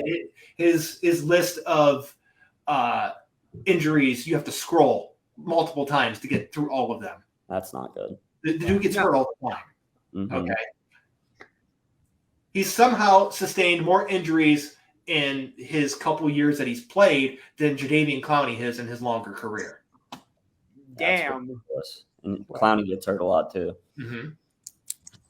Yeah, best ability is availability, and that's something that you're taking a chance on when you go out and get a guy like that. So yeah, and but it begs the question: what is this receiving core going to look like this season? Is it going to be enough to go out there and win an AFC North? It doesn't look like it to me right now. To be honest, I don't think it is. I think they have some guys that they can hope progress. But I think Donovan Peoples-Jones is what he is. I think he's a fourth receiver type. I think Anthony Schwartz was a complete whiff. That was a whiff. Yeah, I think he was a whiff. Maybe that's unfair after just 1 year. It probably is, but I think it was a whiff. I really like David Bell and what he brings to the table, but he's not a 1 or a 2, and he's not a slot. So you end up at another receiver that's like DPJ. And, as they say in the journalism world, Department of Redundancy Department. Yeah. You don't want that. Yep. Okay. You don't want that. So That's you're a in this good kind of weird spot. Like Jakeem Grant, interesting, sure, but Amari Cooper is what he is. I think he's not a number one, but he's more of a number two. Yeah. Yeah. That it really worries me. They're really banking on Chubb and just being absolutely dominant again, which is you can't bank on running backs to continue success in this league. No way. You're right. You can't. And I think a lot of this is they're banking on players who don't have that star quality at the receiver position producing with a much improved quarterback situation. Okay. Which is a fair assumption to make, honestly. They tried the opposite, superstar players, superstar type receivers, and improved receiving targets for Baker Mayfield, and it didn't work. Yeah. No. Try the opposite. Get the star quarterback. Get some pretty good options at receiver if everything works out the right way, and hope he brings out the most of them. Yeah, he's gonna have to because it's not a very deep unit. So hopefully, like a guy like David Bell can come in and just shock everybody and be ready to step into his role. But as of right now, I don't know. I'm not feeling all too optimistic about this offense. Yeah, Also, you think Harrison Bryant is better than Njoku? Sorry, go. I do think Harrison Bryant is going to be a better tight end when his career is over than David Njoku, because you know what Harrison Bryant does? He blocks. He does block. That's true. He's a former offensive lineman turned into a tight end, and he won the John Mackey Award, the only non-Power 5 school tight end to do it. Yeah, that's impressive. He's an athlete too. He's an athlete too. So we've got. Harrison Bryant's really good. I think a lot of people have discounted Harrison Bryant through his first 2 years. I've been high on Harrison Bryant since he was drafted. Yeah. To Brian's point about like banking too much on Nick Chubb and Kareem Hunt if he's still here, and Dearness Johnson if he's still here, teams are going to be like, okay, yeah, you have an improved quarterback, but we know you like to run the ball first. So guess what? Let's see if Deshaun Watson can go out and beat us. We're going to load the box, not allow you to run the ball, and let's see if Deshaun Watson can beat us. It's the same thing it's exactly what the Ravens did to us in the Sunday Night Football game last year. Granted, that was Baker Mayfield as quarterback, but it's the same concept. But here's the thing. I think the offense is going to lean away from the run a bit, okay, because they have a better quarterback. They don't need to generate certain things and put the quarterback in exactly, precisely perfect position to perform, okay? Try saying that 5 times fast, okay? No, but you don't need everything to work out perfectly for Deshaun Watson to be a productive quarterback. That's the difference, is that Baker Mayfield had to be put in precision spots and able to hit his marks. And even then, he still wasn't able to do it a lot of the times. Deshaun Watson, we've seen him do what he could do. He's a better quarterback. He's more athletic. And they're going to be able to do things with Watson as their quarterback that they couldn't do with Baker. And that's going to make a huge difference. I do agree with you on that one. I don't disagree with anything you said. In fact, I agree with you, actually.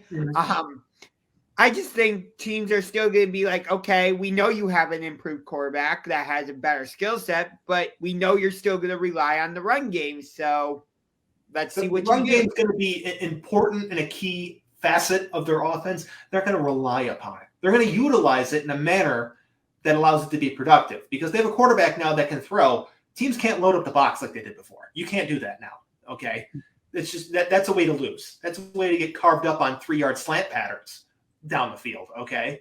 That's a way to get carved up by one guy making a guy miss and being open 30 yards downfield. And guess what? This quarterback can actually hit that guy, okay? You can't do that anymore with this quarterback. You can't do that with the changes they're going to be making to their offense because they have the better quarterback. How drastic of changes do you think the offense is going to go through this season? Let me ask you that. I think it's going to be I'm not going to say fully drastic, like complete scheme change or whatever, but we saw them attempt to run more, high volume passing concepts, and Baker Mayfield failed miserably, okay, as expected, to be honest with you. I think you're going to see them run those similar concepts, 5 wide, 4 wide with, a tight end, or, 4 wide with a running back in the backfield, but I think they'll actually be successful this time, okay? I think they'll be able to do that on a more consistent basis instead of loading up in jumbo power formation like it's 1965 and nobody can run faster than a 5-second 40. Okay. Yeah, we need to modernize quite a bit. And we're very limited by the ability of a certain quarterback that happened to be at the helm for the past couple of years. You can say his name. I already threw him under the bus. Yeah. Oh, okay. Voldemort. Yeah. I didn't know we were allowed to say Voldemort here. I was going to go with you who must not be named. But yeah, it's going to be a lot different moving forward. But we still don't know who the starter is going to be on day one. We don't know how long, that situation is going to play out. So I don't know. I have a lot of fears about this offense this season in particular. And I'm just not as pumped up and as high on this Browns team as a lot of people are right now. I'll put it that way. That's a fair way to look at it, Brian. And I totally understand it because who knows, maybe Deshaun Watson does get suspended for the first 10 games of the season or whatever. And meaning Jacoby Brissett's at the controls. Sure, they have similar skill sets, but they're obviously not the same quarterback. There's a talent drop-off between the two. So, yeah, the offense is going to look very different. Well, I shouldn't say very different, but the offense will look different even between the two. It's night and day because a guy like Watson, like he'll make Amari Cooper better. He'll make David Njoku better. Like that's the value of bringing in a guy like Deshaun. And when you're in that holdover period between when he plays and when he doesn't, it's, Brissett's not going to make those guys better. I'm not saying he's bad or anything like that, but he's not going to make those guys, more valuable in any way, in my opinion. They're going to be who they are with him at the starting quarterback position. For all you know, he could have a breakout year.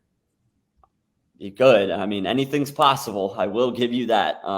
But as of right now, I just think that it's a really long shot to win the division. If it wasn't such a weird year for the AFC North, I'd be really worried. But I'm not particularly fearful of the Steelers with Big Ben being gone. And we really don't know what we're going to get from Lamar Jackson this year.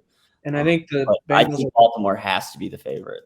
I think the Bengals are going to have a Super Bowl hangover and fall off. Yeah, they're not going to sustain that level of success, in my opinion. Even if they won it, offense than we do, that's for damn sure. Even if they won it, I don't even think they would have. Yeah, I just feel like our record's going to be very similar to what it was last year, in my opinion. I think we can make a wild card appearance. Maybe, but maybe. What I'll say is a lot of it's dependent on Watson's availability. There was a 23rd person who decided to file a lawsuit against Deshaun Watson. I believe it's 24th now as well, James. Is there another one? Yeah, really?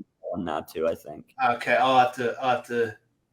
I'm looking right now to verify that, but I'm pretty sure I heard another. There was a 23rd one that filed yesterday.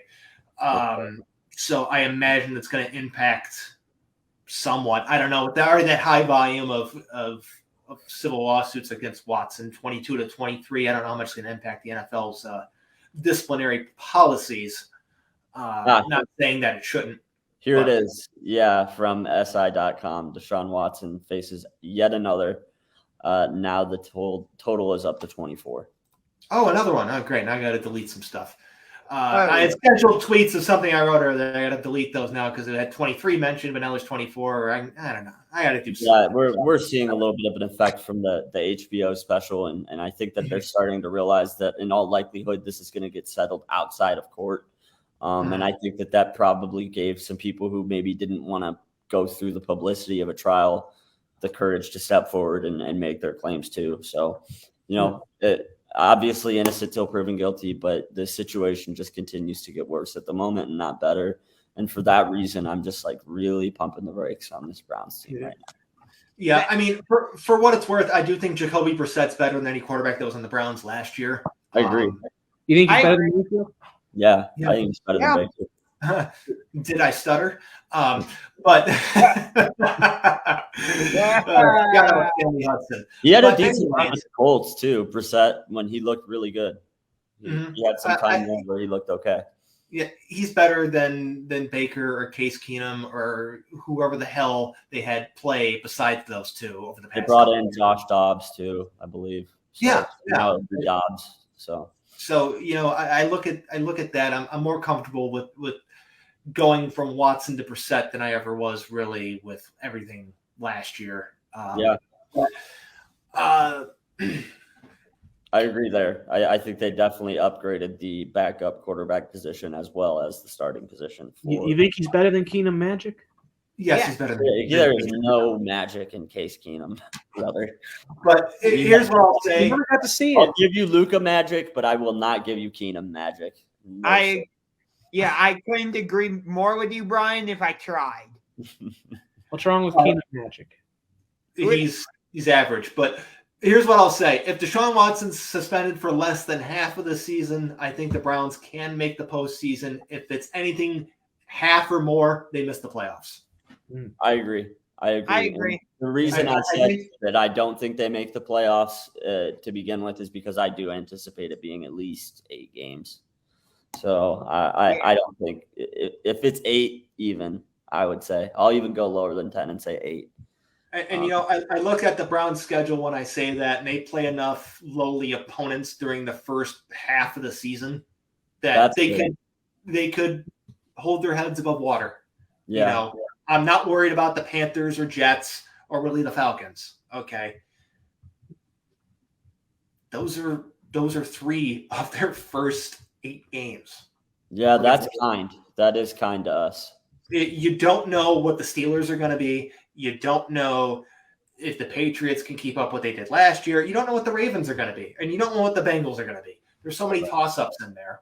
Yeah. You know what I mean? It's as far as softest schedules go, that's a fairly soft schedule for a team potentially playing the first half of their season without their starting quarterback. Right. Couldn't have worked out much better, to be completely honest. It really couldn't have. By the way, when I made my schedule prediction, I got the home opener dead on. I said it was going to be against the Jets, and it is. So, pat on the back. Yes, I got week 1 wrong, but I'll take the home opener being dead on. Yeah, 1 out of 17 ain't bad, my friend. Yay! Hey, Bryan, as you like to tell me from time to time, a win is a win anytime you can get it. Absolutely. You always take your victory laps. But your batting average is .058 right now. So that falls into the Pyrrhic victory category, not the big victories that you actually want. Hey, was I like over celebrating? No. No, you weren't. Anyway, I like that you had to think about that for a minute. All right, let's move on to baseball. Okay, we got 12 minutes to talk baseball. Player of the week, Jose Ramirez. Hey, well earned. And the American League. He got the Barry Bonds treatment yesterday. He got intentionally walked twice. Yeah, and just to emphasize like how big that was, the Guardians hadn't been intentionally walked all year. Anybody on the team until yesterday, and he got it twice. So and then he got a traditional walk later in the game too. Right. So like he earned that player of the week, and yesterday was an indication of how hot he's been because they were just completely avoiding him at all costs, and wisely so. It didn't pay off for them, but at the end of the day, he has been that hot and that good for the Guardians, and in the biggest moments too, just time and time again. 2 outs, men on base, no matter the situation, he has been inevitable for us this year. And when you have a team that's as young as we are, you can't overstate how valuable it is to have your best player playing his best ball. Yeah, I agree. The Guardians have a nice little stretch of games this week because they're on the verge of sweeping the Royals in this 3-game series. And then they go on the road and they play Baltimore. That's a winnable series, so maybe they can get above 500. Obviously, I'm not going to go out and say they're going to make the playoffs or anything, but hey, they can get above 500 this week. That's something that maybe we weren't necessarily expecting. So World Series sucks. So we do have the benefit of playing in a shit division. Exactly. That's what I'm saying. So World Series? No. not World Series, No. but they can get to 500. Okay, give me the 500. I'll be happy. Okay, they're playing soft opponents. They're playing the Royals. They're playing the Orioles. Okay, beat those teams. World Series are supposed to be. That's what you got to start to do. We started the year real streaky, and it's kind of leveled out, and now it's ready to find their level. See what of this has been sustainable and what won't be. But we're hitting a hell of a lot better than we anticipated going into this season, and that gives me reason to be hopeful that maybe they can be a 500 team towards the end of the season. So, yeah. So, since you two are more the baseball experts on this show, I have a legitimate question for you. How come we're not seeing a lot of pitchers go beyond starting pitchers, I should say, go beyond the seventh inning? It feels like when you get into the seventh inning, basically every team now is taking out their starting pitcher and going to their bullpen. So how come we're not seeing a lot of pitchers go deep into the ball game, getting complete games? Well, the complete game has gone out of style probably about 10 years ago. A long time ago, yeah. And complete games are a rarity now. Okay, the closest thing you got to complete games on a regular basis was last year during the Mickey Mouse doubleheaders. Yeah, okay? Exactly. But it all comes down to pitch count. It comes down to, I guess, maximizing pitch value, maximizing efficiency. Because there's a certain point in each pitcher's outing where the ball drops in velocity, it drops in spin rate, it drops in break, and they suddenly they don't have it. Whether that's command, whether that's control, whether that's just overall feel. Yeah. So that's why we've seen this over the past decade. It's the infusion of advanced data which has altered the game, and that's fine. It's not fun for fans to hear, but when the teams are looking to win, they're going to look to maximize their chances to do so. Right. So that's why you see pitchers only going 5-6 innings. Sometimes less than that. And Josh, to your point that this year, even more so, we had the shortened spring, there was the layoff, work stoppage, whatever you want to call it. That has a whole hell of a lot to do with it. We're still only a quarter of the way into the season. So I think you're going to see more and more guys start to go longer. So it will level out a little bit, but James is 100% correct. Like the complete game is a thing of the past. Like you just don't see it a lot anymore. Now you're allowed to keep more guys in the bullpen now. That has something to do with it too. And like James said, there's so much data that's been infused into the game that like you realize that your pitcher is not the same guy during the top of the second that he is at the top of the sixth. And when you know that about guys, it gets to a point where when they reach a certain pitch count, you're going to pull them. And then a lot of these teams have damn good bullpens. And the thing about bullpen pitchers is they can come in and give it all their shit. They can give you 100% for a whole inning. They can get everything they got out of it. Whereas a starter has to kind of space that energy out across the game. So when you have a good bullpen, it's even more valuable to bring those guys in earlier because, you're going from a guy who may have been, down to 93, 92% energy, and you're getting a guy that's going 100%. It just gives you the edge over guys in the 5th, 6th, and 7th inning. So based on what I'm hearing you guys both say, maybe analytics has interfered in the game a little too much, and that's part of the reason? It's not interfering. It's not necessarily there's not necessarily a blame here. It's the evolution of the game. Realizing what they have and the way to get the most out of it. Okay. Yeah. Which is what you do in every facet of life. Okay. Right. Not just sports, but whether you're managing your money, you're managing food, you're managing whatever, you're looking to get the most out of what you have. Yeah. Make it go the farthest. And when it comes to certain pitchers, some guys are only good for a couple innings. Some guys are like, I can get 6 solid innings out of this guy every single time he goes out. Okay. But anything more than that is when he starts giving up, shots to the gap or over the fence. Right. Yeah, 100%. It's just it's that part of the evolution of the game. I don't have any problem with guys not going as long. I do have a problem when you get a guy like Kershaw and he's got a perfect game. Like I'll still argue that, but No, I don't think it's interfering with the game or negatively affecting the game. I just think that this is just, it's part of the natural evolution of baseball. It's like the more and more that we learn and the better the data is at giving teams an edge, they're going to use that to their advantage. And that's going to continue to happen as long as baseball is a sport.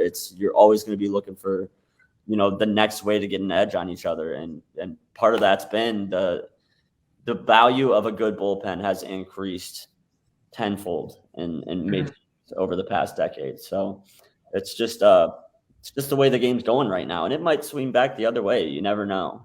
We might learn more about injuries and about how long guys can go and whatnot. Like it's still kind of a mystery. Like, right. We don't have the best idea about how, pitching. It's just, there's no direct science to it. You know what I mean? Like if a guy goes every 5 days as opposed to every 6, is it going to lengthen his career by a year or 2 years? It's like, we don't know, we're just guessing at this point. And at this point in time, like the data says, like, you don't want to get guys out there for over 100 pitches. Like you're shortening a guy's career when you do that. So it's just the way that the game is going right now.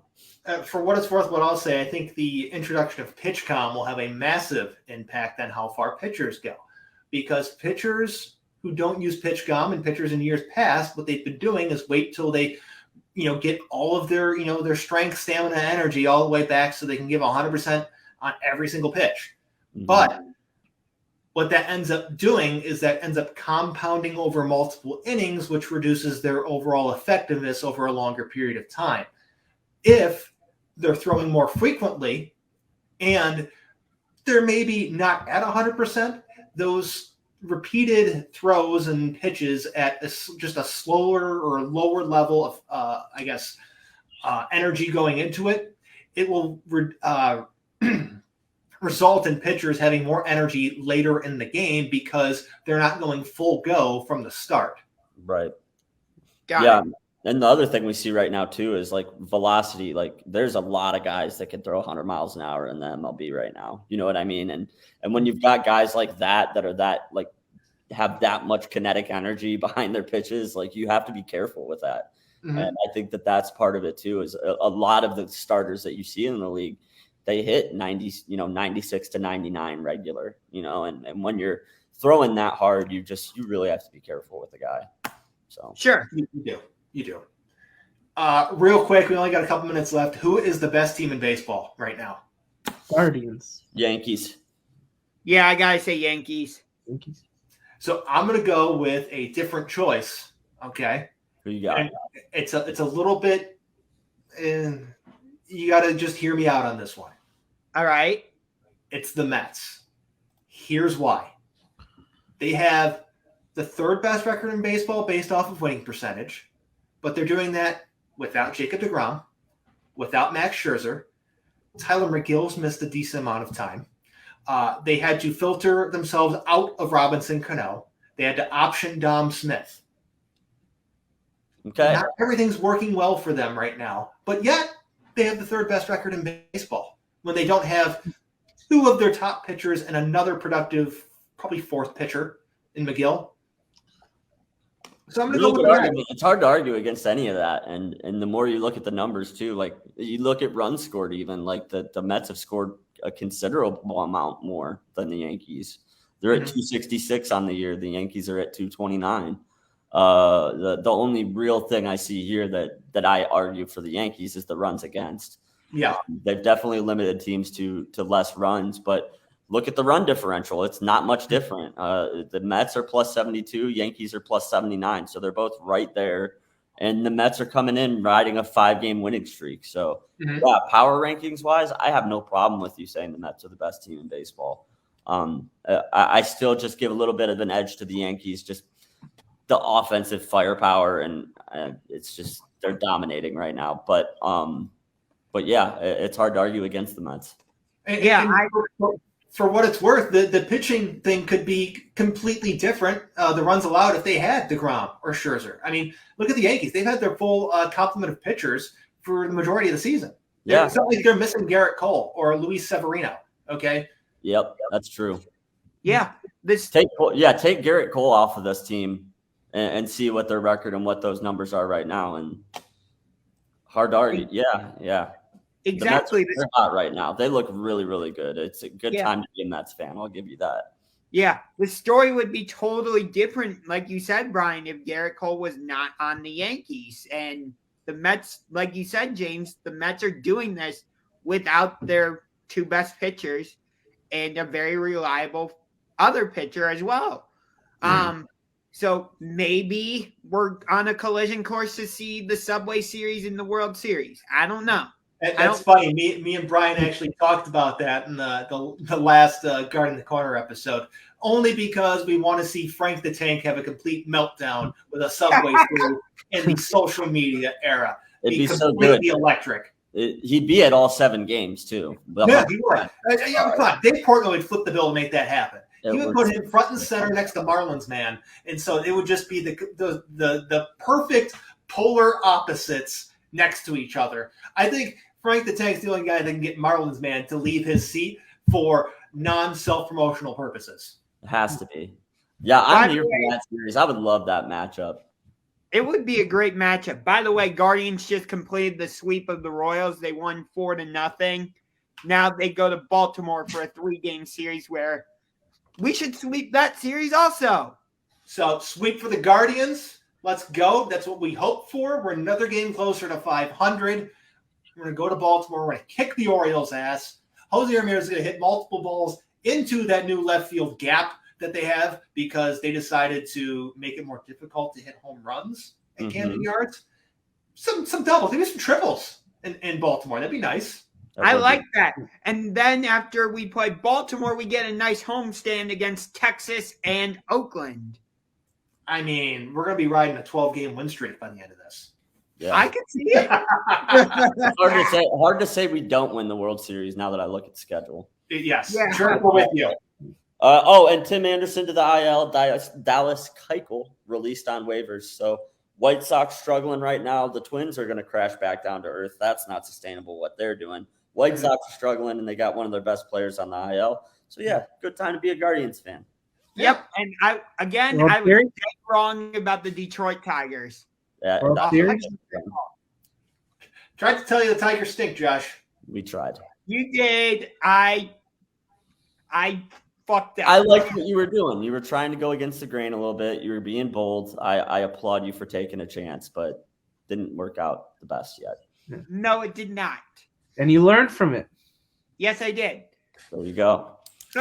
All right. Well, I think I don't know. Did we have anything else before we go? That's it. Western Conference Finals started last night. Avalanche lead the Oilers 1-0. Eastern Conference Finals get underway tonight. It is the back-to-back Stanley Cup champion Tampa Bay Lightning taking on the New York Rangers. All right. Well, good show, boys. That's all I've got. Listen to Guarding the Corner, the This Is Believeland podcast at thisisbelieveland.com or anywhere else that podcasts are found. And make sure follow me on Twitter and Instagram. Yep. Make sure you subscribe to the So What's the Catch YouTube channel. That is where you will find this video. And make sure you subscribe to the Sports Room podcast because you will also find it there. Cool. So, well, we'll see you next week, guys.